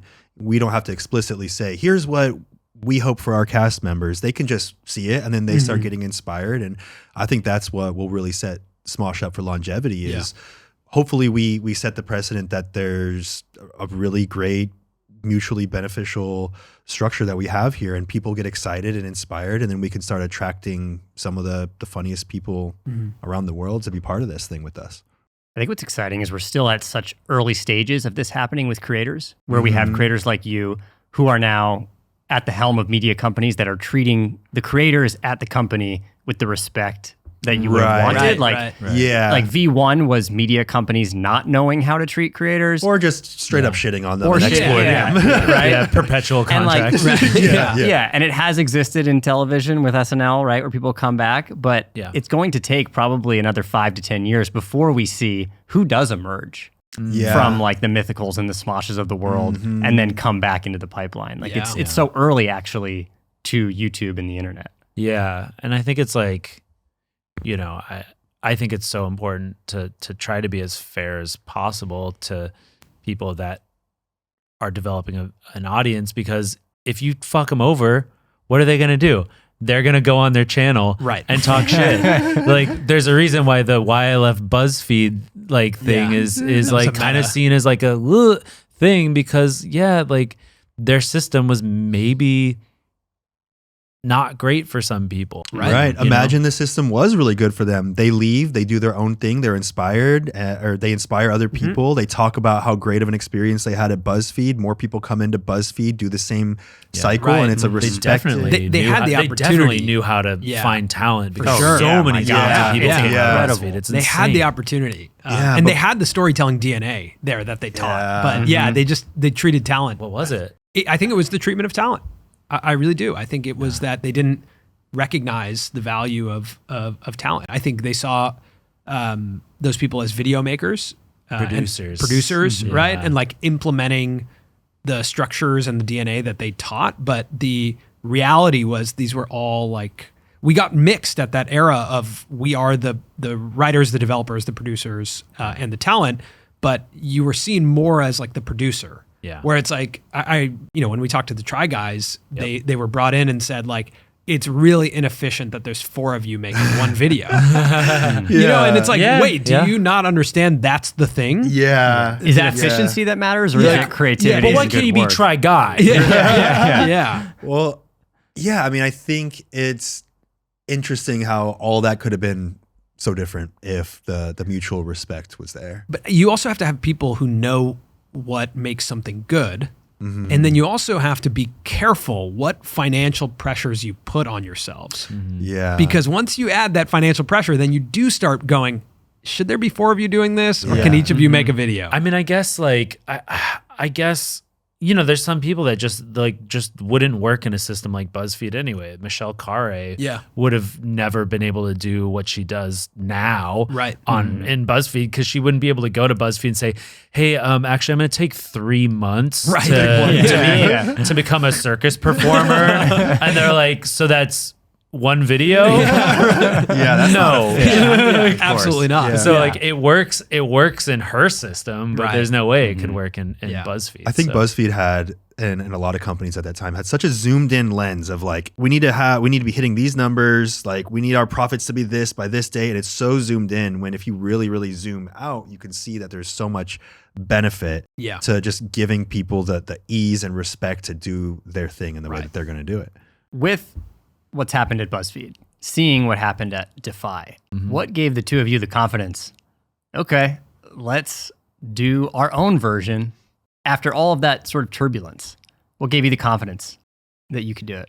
It's about having been there ourselves, kind of on the other end of having a company overseeing everything you're doing, making a lot of the rules, and then us feeling that from the inside of what this feels like. I feel like we're able to approach it now, having been there ourselves. What about having the confidence in your personal relationship? Because that's also something that over the years has changed a lot. Yeah, because when Anthony left, I mean, so Anthony and I, we've been friends since the 6th grade. And as Smosh started becoming a business, we became more business partners, and the friendship kind of stagnated. So by the time Anthony left Smosh, there wasn't really much of a friendship left. So we didn't really talk that much for a few years, several years, I guess. Like 5 years. Yeah, 5 years. Like nothing exchange. No, like A little occasionally bit. would like reach. It would be like a text. It's like happy birthday, or here's this joke that reminds me of something we used to laugh about when we were younger. Yeah. But really few and far between. Yeah, Very and- much like an ex. Yeah, Yeah, a little bit. That's communication with an very ex. much. Yeah, So, yeah. yeah. So it was like, we're both like super busy with our own projects and, you know, our own lives. So we didn't really stay in touch that much. And, you know, the feeling was that we became different people and, you know, we were just different. Yeah. Like the idea, I think, for me was that we've grown too far apart, and there's no way for us to ever relate to each other, really. What was the experience of watching each other's content at that time? I looked at Ian because I don't think he's ever answered this. I mean, like I watched it in the beginning, like when he like first like split off, because I wanted to like keep eyes on like what he was doing. You're watching me crash and burn. Yeah. But I mean, like, yeah, there was like, yeah, I mean, there was like a resentment there, but also like this like feeling of competitiveness, like, oh fuck, like he's doing like good. Like, Wait, that must have been after the crash and burn. no, because when you first like launched after Smosh, like you had like good views. Yeah, millions of views like, for a second. And it was like, whoa, shit, okay, he's doing it. And then yeah, I didn't watch a whole lot. I just didn't watch a whole lot. But I also like, I'm kind of selective with like what I watch on YouTube. It's probably better off you didn't watch it, honestly. I would occasionally tune in. I bring it up because conversation around an ex. I think about like when I went through a breakup, and it was during the Facebook era, and I would be like, log into Facebook and be like, oh my God, I don't want to see what's on their wall, you know? Right. And it's like, if there's like a party shot of her having a great time, I was like, oh, I'm so depressed. Yeah. And I imagine like if Colin and I split, it would be really hard for me to watch whatever creative work he was making. And there's probably there's a term called schadenfreude. Are you familiar with this term? Yeah. Wait, tell me. It's like pleasure in watching someone else's failure. Oh. Yeah. And I imagine that that's really what you want There during was that There era. were definitely periods of that. I wouldn't say it was like so aggressive, like destroy everything, but there was definitely, just because we had the resentment with each other to a certain degree, just so much unspoken stuff between us. But also I was really frustrated about the era of Defy. I felt like I had ownership of Smosh that I had completely lost, because like even down to seeing the logo, and I was like, I made that when I was 14 years old, before it was even a video thing. It was just my little dumb website. And I felt this sense of loss of this thing that I had devoted my entire life to, you know, from age 14 to 29. I had devoted my entire self to the Smosh brand. Smosh was in all of my usernames. It was my email address I used for everything. Like when I left Smosh, I had to sign up for everything again, and I had no access to, and I didn't know who to ask. I felt weird saying, "Can I have access to my Smosh email address?" I don't know. It was like I felt like I had lost everything that had become so much ingrained into part of my identity that I was really resentful of the Smosh brand for a while. So I didn't want to necessarily see it crash and burn, because I didn't want to see the thing that I'd put so much of my heart and soul into just disappear and dry up. Right. But I think that there was a part of me that maybe wanted validation that I was important there. Yeah. So, that makes sense. Yeah. Like you're going to miss me when I'm gone kind of thing. Yeah. Not so Take it much back around like to the X.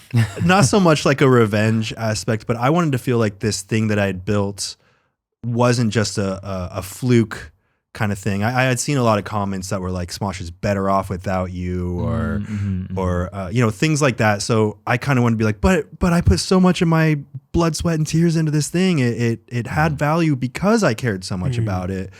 So I think I was scared to see it do better without me. Yeah. Yeah. I feel like we were both on like different sides trying to like justify the value that we had like in our content. Like you trying to say, like trying to prove all those people wrong that said you're nothing without Smosh, and me trying to prove to the viewers that like Smosh was Ian and Anthony, and with Anthony gone, Smosh is nothing. So I feel like we were like working like both ends of that, trying to prove people wrong.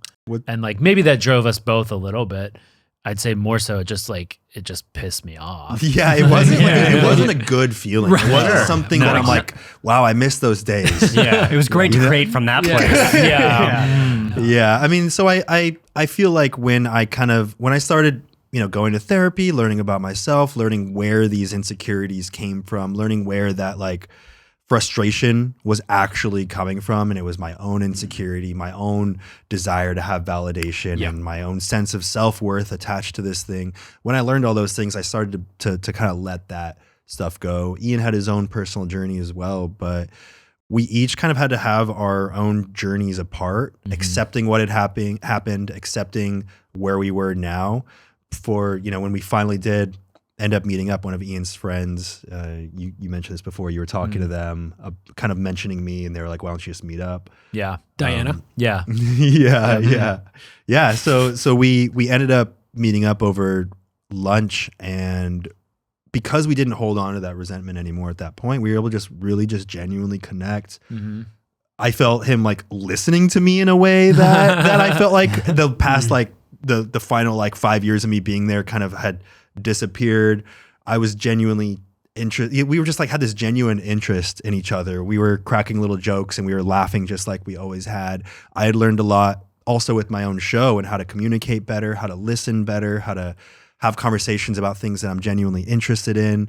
And every single thing that we had done apart, I feel like culminated in this moment of us together and reconnecting and realizing that we really were at the core still the friends that we'd always been.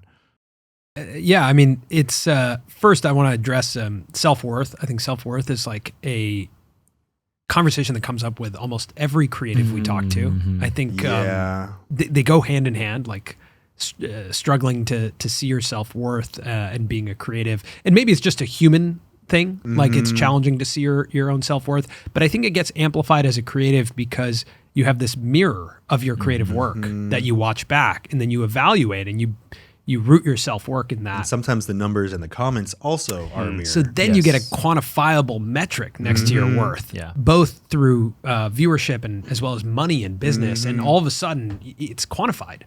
And that gets really challenging and it's not an easy thing to deal with. And then when you're working in tandem with someone, that also then you're evaluating your worth against that person too, and your value to this thing. Especially when the comments are constantly comparing us. Yeah, right. Yeah, of course. Yeah. And I'm just curious, like, did like you're talking about coming back together and feeling like you were able to communicate in a healthy way. Were there times as the business was growing that you were just like you deprioritized open communication? For sure. That was the first thing to go. That was the first thing to go. Yeah. Yeah. I think that is naturally the first thing to go. Yeah. I mean, for myself, like I was just so terrified of like messing up a good thing. Yeah. And so my priority was like, just try not to rock the boat.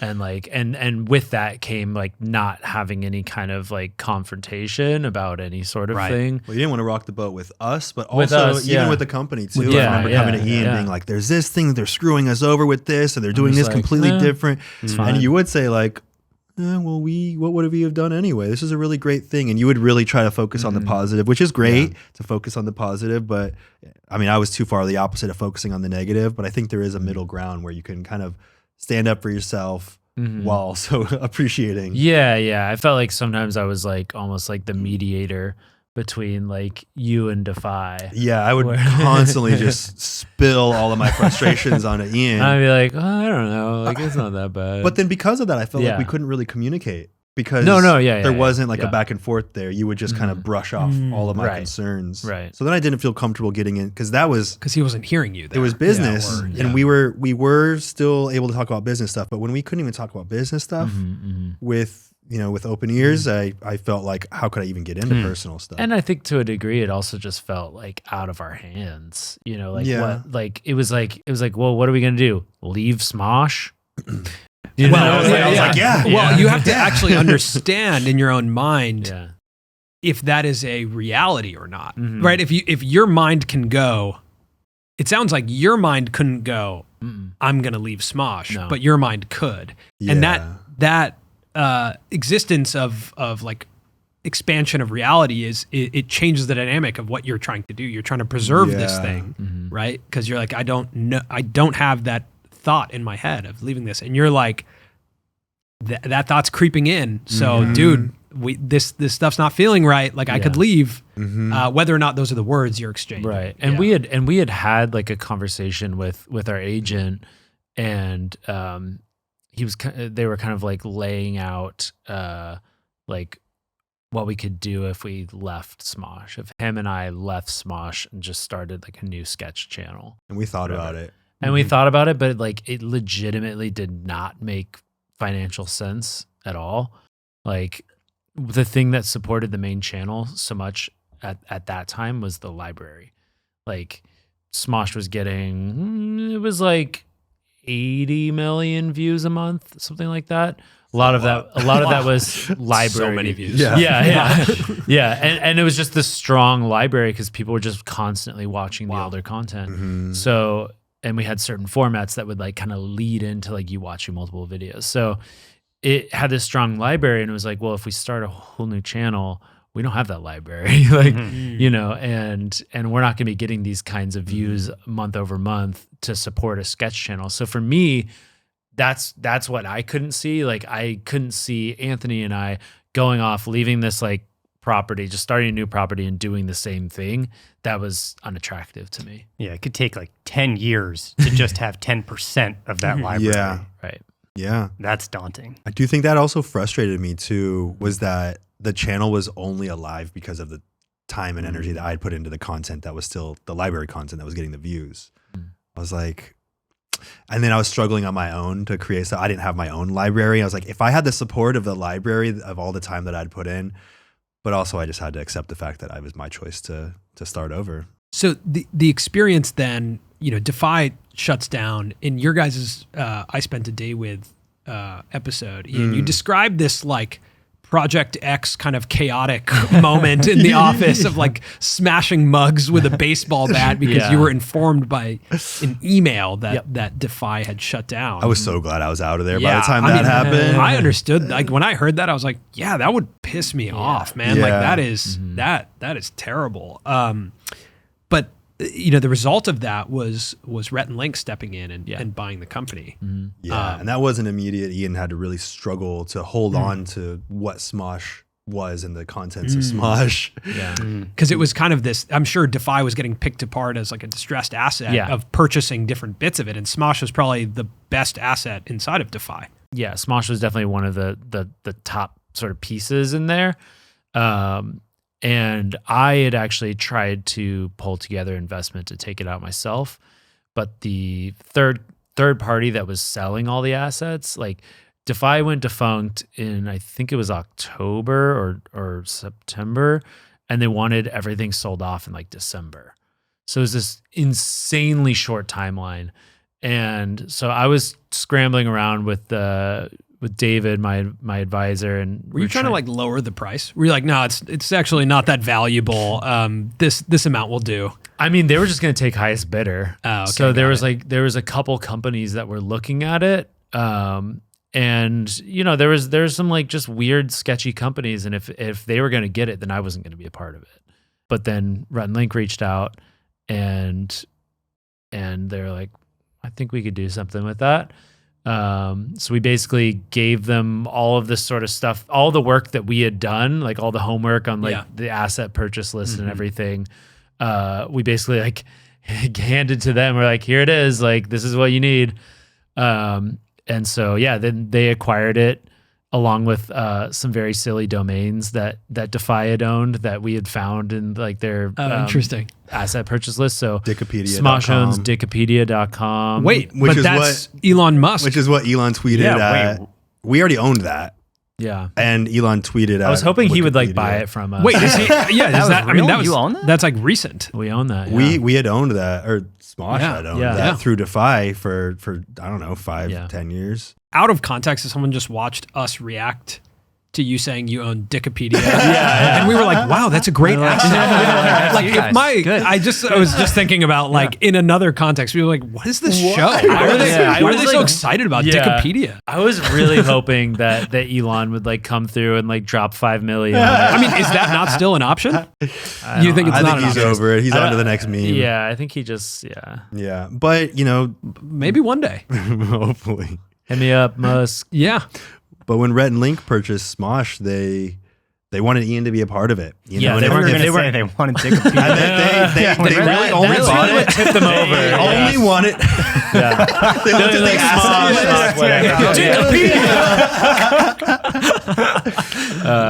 Sold. That was a moment though that I realized the size of Rhett and Link. Yeah. Right. That moment when I remember when that article came out, I was like, wait. I was like, what? Wait. They're purchasing Those brands? guys? Yeah, Rhett and Link have what?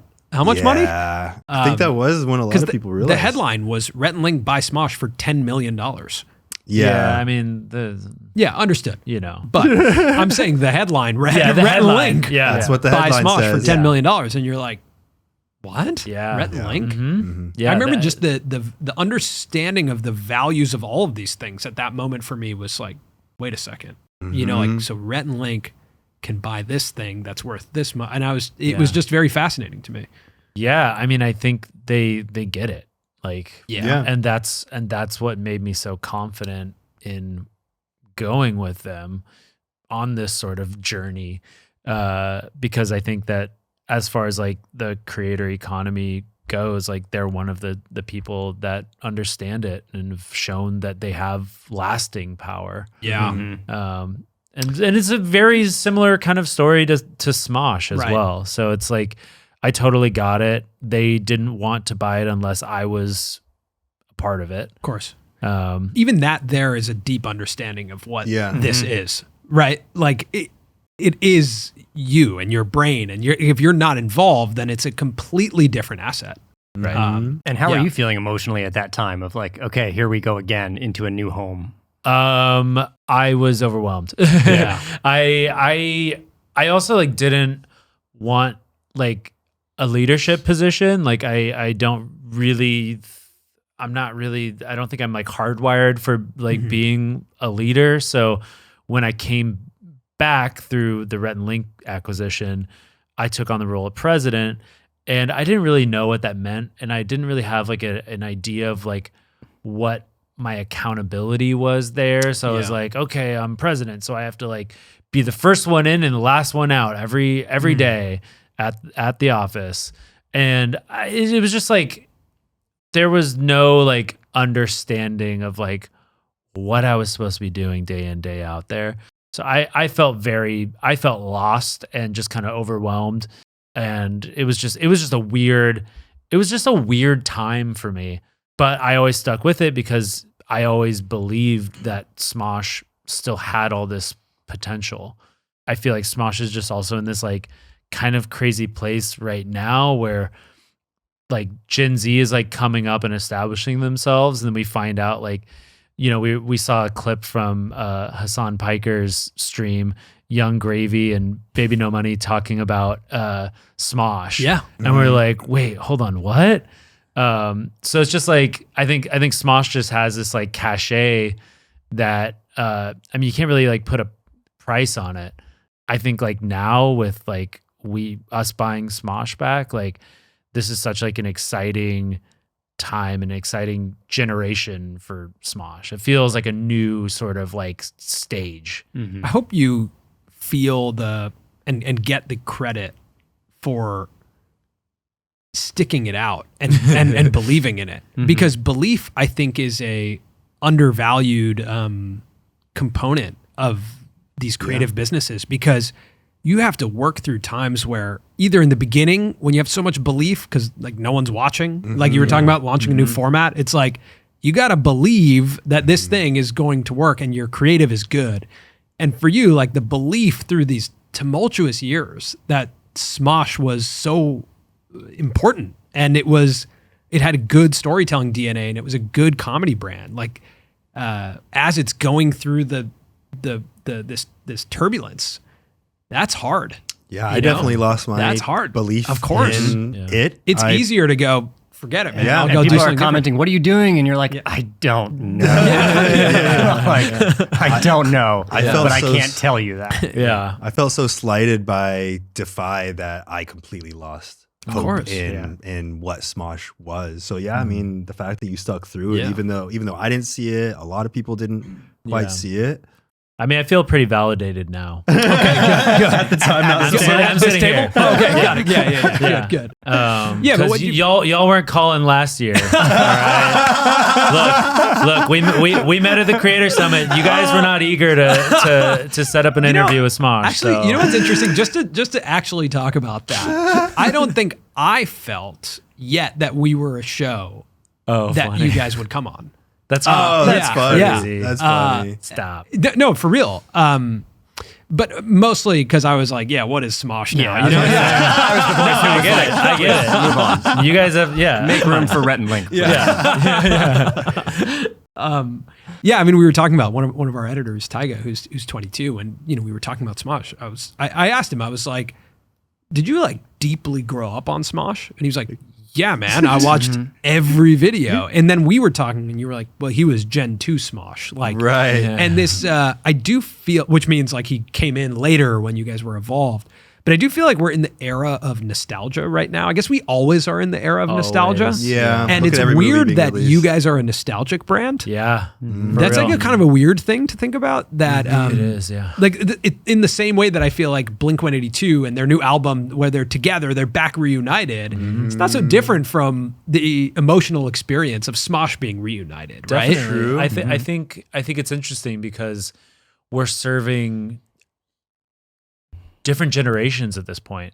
There's people that grew up on Anthony and I, and as of recording this, tomorrow we're launching Food Battle, Right. Which is this like yearly thing that we had that people like grew up on. It's the thing that people most like mention when we run into them in public. They're like, oh, well, food wars. Yeah, Food Wars. I watched that thing.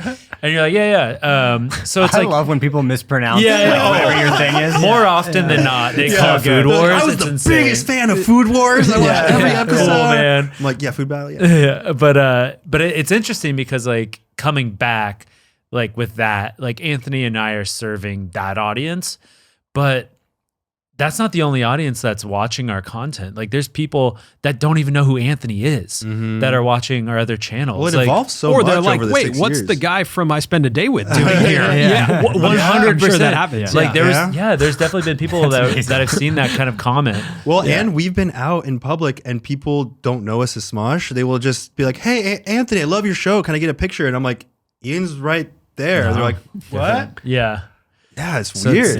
It's weird. like, so I think it's, we're hitting this nostalgia thing too. We don't want to like totally rely on it. Like For sure. we want to like prove to people like it's not just like Anthony and I reacquiring Smosh, not just a nostalgia play. Yeah. Like this nostalgia play lasts for, a short while. And, we kind of saw that with like the first few videos that we uploaded on the main channel, just bangers. Yeah, Like, We Bought Smosh has 10 million views. yeah. Damn. Yeah, Coming and out it's strong. like, and it's like old school YouTube. I watched that video of like, and I think about like the update video, like you're like sitting and you're like telling what you're about to make on the channel. That was like old school YouTube. Yeah. That video felt so vintage YouTube to me. Yeah. And I love that you did it in that style. It wasn't done in any It felt It just right. overproduced. felt real. Like, Felt there's, like it like had to you happen click on the that video way. and there's a little bit of dead air. Yeah. Nice. we thought like the suspense of like sitting in the chair, then Anthony Yeah. sitting like a second later Yep. Yeah. would just be this kind of like fun moment. It'd have been very Especially- different if it was Ian and I were like, so we bought Smosh. Yeah, And yeah. it's- What's up, YouTube? So today I bought every single Smosh channel. I bought every share of Smosh. So yeah, I think it's we want to like honor the people that watched Smosh back then. We also want to create content for a new generation of Smosh viewers because we have literally gone through a generation Yeah. of people Yeah, it's starting crazy. 18 years ago.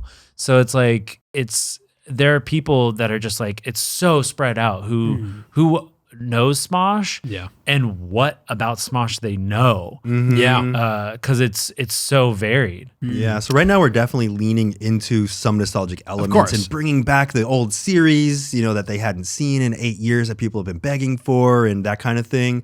But it's an interesting time because we are also getting acquainted with what the audience wants, what we like, Yeah. and there's this kind of period of 6 months here where we're still kind of getting into the rhythm, as much Yeah. as we hit the ground running, we're learning so much about the rhythm of what it is that we create and what Doing this audiences in your react to. mid 30s when you have other stuff going on Right. is Yeah. so I different. got nothing else going. Yeah. That's all I got. This is all I have. Please become a member. How do you have something about being 30? Yeah, sorry. I was just gonna say, do you have any advice for even how to set this up now, knowing that you don't want to be the president, right? Like, did you set it up differently so that? Oh yeah, you when can, we purchased Smosh, we definitely made sure that while we still have leadership roles and we can still guide where the company is going, and I really enjoy that. I believe you do as well. this is all he's got. He's in no matter what. Yeah. But we set it up in a way that we are allowed to have the freedom to play around, which is where we got our footing doing Smosh was us having fun together. So we wanted to make sure that we had this area where we could experiment with things and just have fun with it, and then have the right people in the positions to make the more business decisions and be the day-to-day leader so that we could be kind of a zoomed out lens overall leader trying to see where things are going, but otherwise we get to focus on being creative ourselves. As the nostalgia naturally kind of tapers, how do you then continue to scale the brand, and how does the landscape of where sketch comedy is going fit into that? Like with short form vertical content, TikTok, how do you think about the future of Smosh? Yeah, I feel like we're kind of at this crossroads now where it has been kind of like, let's do what we did best, but then now we're looking out at like, what can we do best next? Like there is a shift that has to happen here. So we're looking at experimenting with a lot of new formats and having our team help us think of some creative ideas that are kind of little boxes that we can play around in, and looking at new ways to say, like, is this a broad appeal concept? I think when we first started doing sketches again, we were looking at a little bit more of niche appeal. Like, here, this is for people who grew up with Smosh, that were really nostalgic about Smosh, that were begging for us to make one more video kind of thing. While now we're really leaning into how can we appeal to brand new audiences who have never heard of Smosh, who want something fresh. How do you do that? Like, what's a broad appeal concept that you feel like could I think it's about playing into new trends, getting younger people in who are really, really deeply ingrained with modern internet culture in to kind of help with early ideation and things like that. Also, because we do have access to work and collab with a lot of people that grew up watching Smosh that are bigger names now, it's a really cool opportunity where we can reach out and potentially work on stuff together and get new audiences by doing what these people do best and doing what we do best and putting it together. Yeah. So that's where we're at right now. Interesting. And I wanted to talk about the memberships, because memberships seem like a big part of your business model. Yeah. I'm curious specifically around like YouTube versus Patreon and how you guys made that decision, because I think a lot of creators go through that, and YouTube memberships, there's a much larger cut that's taken from those. Yeah. But why YouTube, and why not developing a Patreon, or even like what Rhett and Link have done with Mythical Society and having memberships live on a separate platform? Why do it on YouTube? We considered, and this is actually like a conversation that we were having before we ever like acquired it. We were considering memberships. We had conversations with Patreon, and we had conversations with YouTube, and the estimations that Patreon were giving us were like way lower, like as far as like how many users they thought we could convert, Bring over. Yeah. And YouTube was like, we think you can get this amount. And we're like, oh, okay. So less, you get less money per user, the cut's greater, but it's really just like, the conversion is much better by not having that person click off of the page. Yeah, keeping people on the same platform. It's a lot easier for people to imagine being, going through the process of signing up for something if they're not having to go somewhere else. And a lot of our member-only content is served just by them opening up the YouTube app, and they see it and it's there, rather than getting the email and then going and checking it out separately. Yeah. So it's just like a part of their natural viewing. Yeah. And it just, to me, it kind of felt right because we had gotten our start on YouTube and took so many risks in continuing to create content on YouTube. I mean, I remember, so we were one of the first 10 YouTube channels to be brought into the partner program, and we had MySpace coming to us saying, hey, exclusively create content for us. We'll pay you X amount. And it was higher than what YouTube came to us offering. But we were like, YouTube is our home. YouTube is where people already are. That's where our audience is.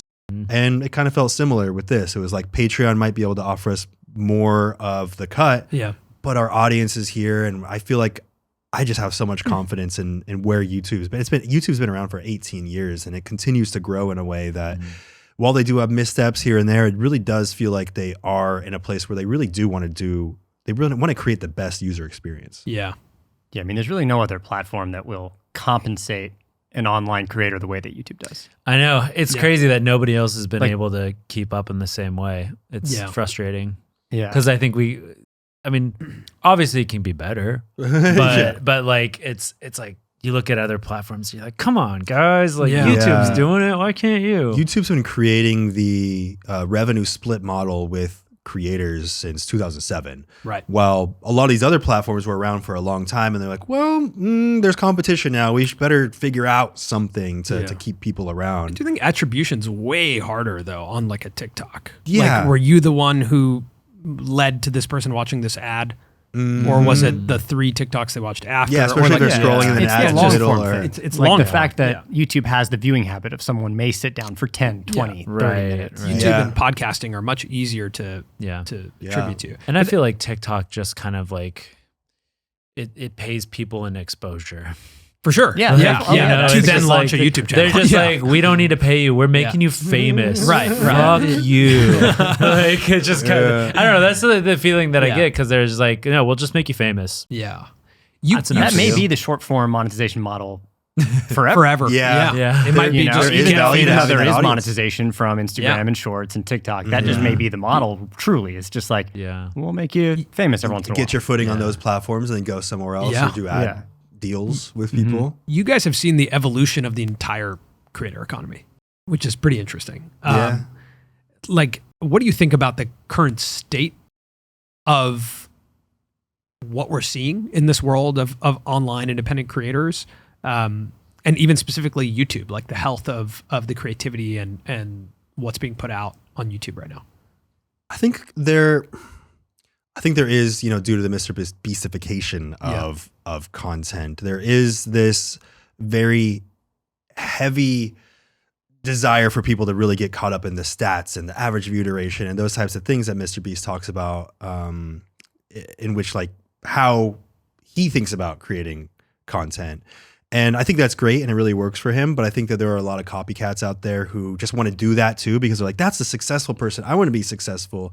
Yeah. So when we're at events like VidCon, a lot of times people will come up to us and they'll be like, oh my God, Smosh, look at my views. I created a channel too. And it's like about the views, or they talk about how much money they made. And it's about that. Very icky. When in the earlier days, it was about the creative passion and excitement. So I've seen that shift where people really do think it's more about the numbers that will get them the respect rather than just having the passion to create the content itself. So but actually your business model with memberships suggests that, like, the more I think about that, the more I'm recognizing like your primary client, let's say, as a creative is your audience, right? Like, but it can feel like it's actually the platform or the algorithm. And when you are in like an ad-backed revenue model, it kind of is. You need mass distribution to make money. Yeah. But when you have a membership model or a direct relationship with the audience who's saying, I like this, I'll pay to watch it. Yeah. Now you actually need less people to love it, right? I mean, it's the dropout model. Like, I mean, Dropout TV. Is that what it's called? Dropout TV? I've never heard it. I don't know. I like it. Oh, College Humor? College Humor, It was a Dropout was like a paid streaming service that spun off of College Humor. Oh, I didn't know that.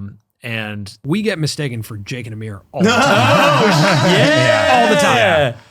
Okay. Interesting. Yeah. Damn. I know. Yeah. But you have Jake's hair, right? But they think the back you're half Amir. of my name is Amir. Yeah, So confusing.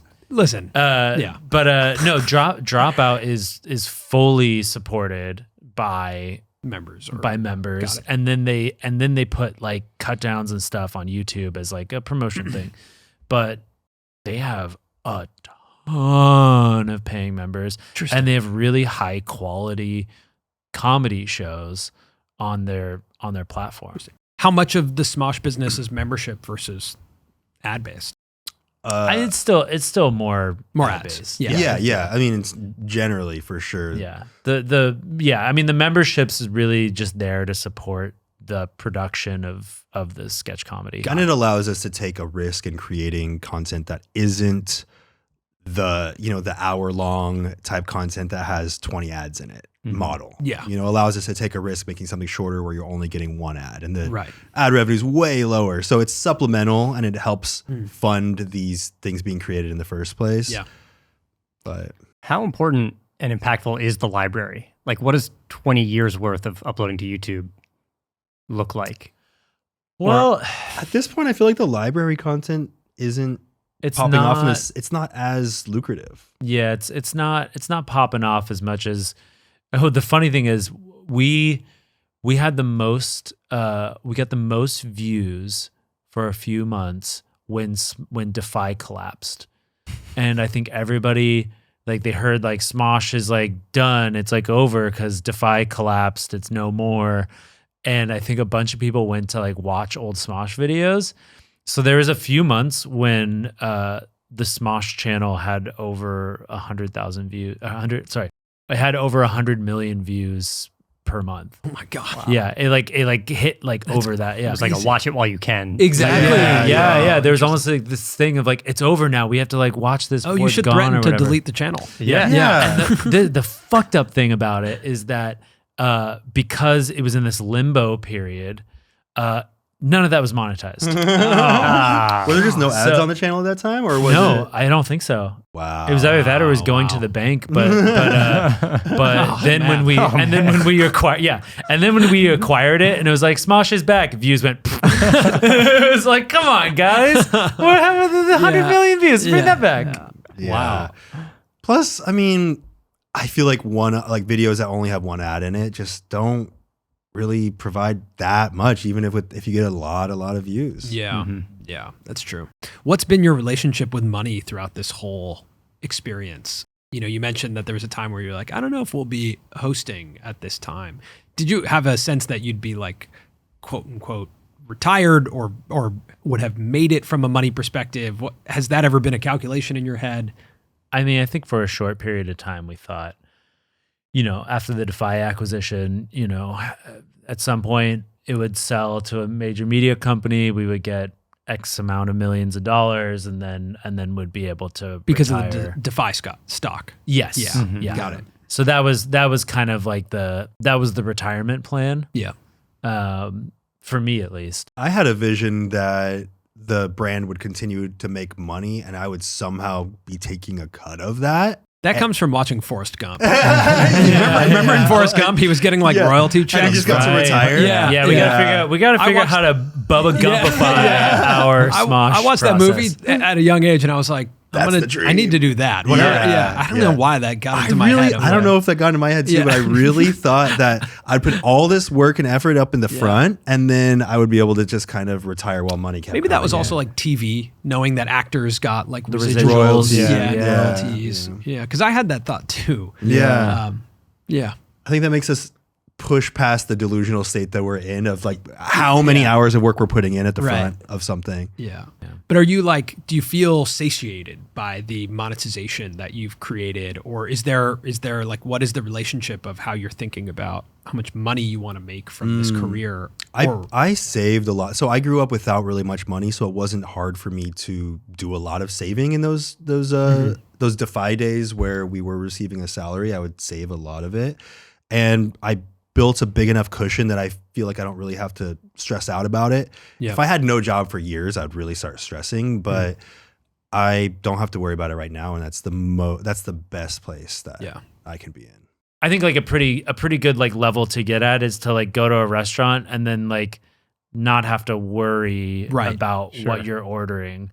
Yeah. And like not like take a double look at the check when it comes. It's And like as long as I'm comfortable enough to do that, like I don't need anything crazy. That's like, the goal. Just don't go to Erewhon. Don't go to Erewhon. That's a joke for LA peeps. It's a niche joke. I'm okay. How do you guys ensure that you don't split up again? You know, like how do you think about that now? Obviously, you're at a different maturity level, but you know, we started the conversation talking about creative partnerships. We're in a creative partnership, like for other people who are doing this together. How do you? What have you learned from your journey, and how do you take that into the future? I learned that our biggest issue was lack of communication. I was thinking all these things and getting frustrated about things, but never just outright saying it. Yeah. Also, I think there was a period of time at the end where we just completely stopped saying, how are you? You know, what's going on in your world? And we stopped just hanging out for the sake of hanging out. It was only because we were working so much, and we were probably spending like 40 hours a week together, but we were just working the whole time. So for me, it's about just having this space where it's not about work, where it's about connecting, where it's about understanding. It's like, how are you? How are things going? What did you think about the way things went today? I think even that feels like it's enough. And also I've been doing a lot of work on myself through therapy to understand where certain things and feelings start coming from. So I'm not quite as often feeling like it's external things in my life that are upsetting me. And I realize that it really is something that I need to work on myself that's upsetting me.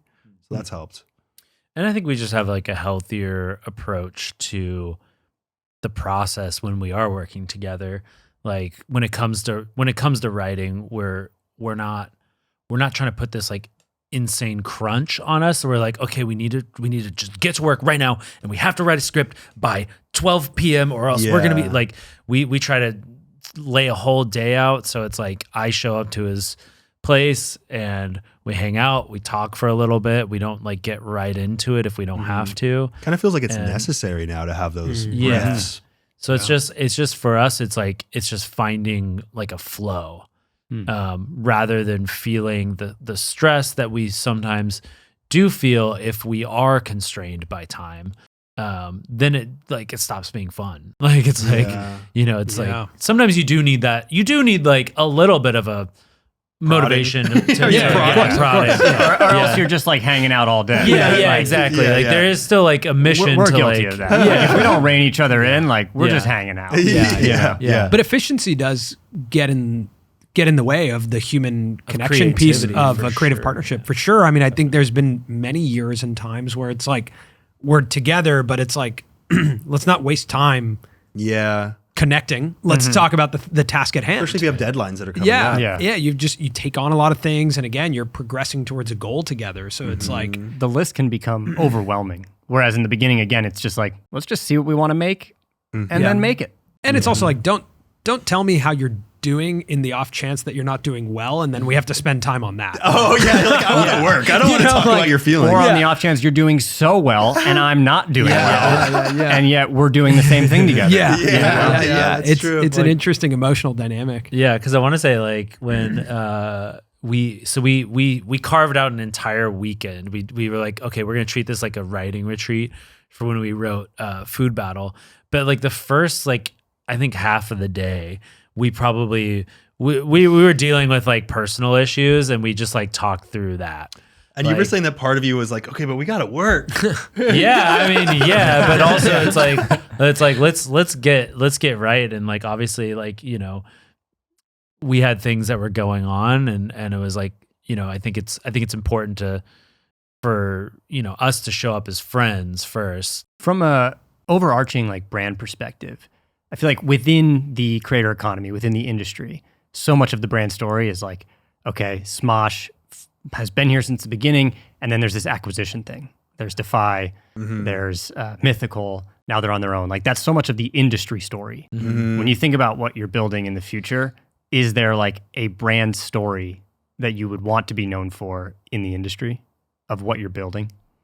I mean, for me, it would be about creating a place where just creating a really, really great environment for people to work and be creative and have fun and share laughs and create comedy. I would love for people to look at Smosh as a brand as something that still carries the root of Ian and my friendship that it was built on with it.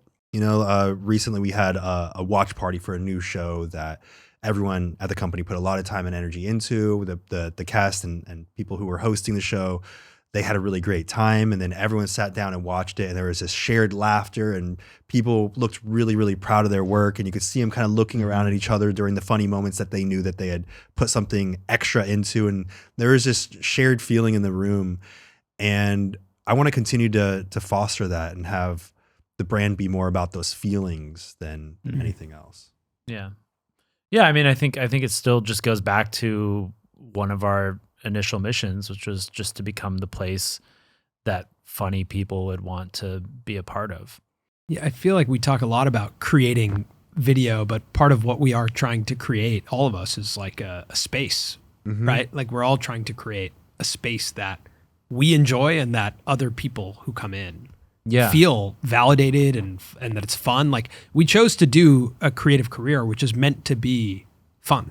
Yeah. And you can lose sight of that sometimes, that like the process of making is the part that's supposed to be fun. It's not just about the outcome of what you created. It's the process of making needs to be fun. Exactly. Yeah. Yeah. And I'd hope that the brand and how long it's been around and how it's been through so many ups and downs, like one of the original founders leaving, and Yeah. then the acquisition, the collapse of another company, and all these things. I hope that the story that lasts with Smosh is how at the root of it really is this homegrown, creator-driven brand that really respects the people that are part of it, respects the audience, and can hopefully build into this highly respected brand in and of itself. And I think that the history that it had kind of even helps, as difficult as it was, as much as I hated those things going on in the moment, I hope that it helps elevate the brand and show what the brand is about and how it could really handle anything. Yeah. It's a story of like resilience through those eras. And also, again, being funny during that is right? Yeah, that's true. Even at the core of it. hard, man, to be funny through that is so There really are so many parallels to SNL of like, there was a time when there was a change in ownership. Right? Or change of leadership. Yeah. At least there's a lot of times when like they have to be funny through difficult times. And it is about like the ensemble through the years, not necessarily who's there like right now. Yeah. I love that. That's cool. And it's great working with such a funny cast of people because there are certain days, even since I've been back, where I've been just like super down, going through whatever's going on in my personal life, kind of depressed, but I get to lean on the other people who are there to carry, and then I get to bounce off of them. It's a really nice environment to know that you don't always have to be in, completely dissociated from your real life. You can lean on other people to help you be funny. Did you carry any resentment during like the rise of the creator economy for feeling like maybe Smosh wasn't a part of the conversation? Like in like the like the Rolling Stone creators issue, and like Smosh is not a part of the conversation there.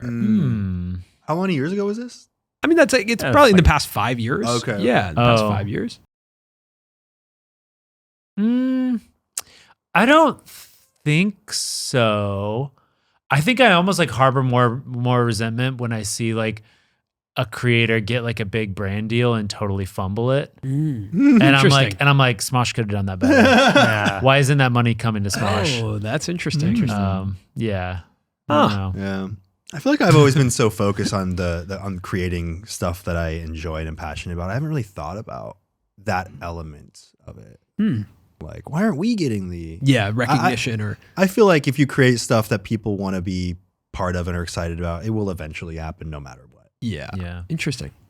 Although, like, I mean, come on, Vogue, have us host the Met Gala. Yeah, of course. Come on. Yeah, that's the logical next step. Yeah, where's the Smosh call? This is where my career is To be honest, I thought that was our logical next step. Oh, yeah. We've we always might have a felt little competition here. That's interesting. You guys could do that. Why not? Oh, great. Met Gala? I could see that. Right? Yeah. Anna, you watching? Great. Okay, cool. Well, great. Yeah. Yeah. All right. Well, thanks for coming on, guys. Thank you so much. Yeah, thank you. Yeah, thank you. This is awesome.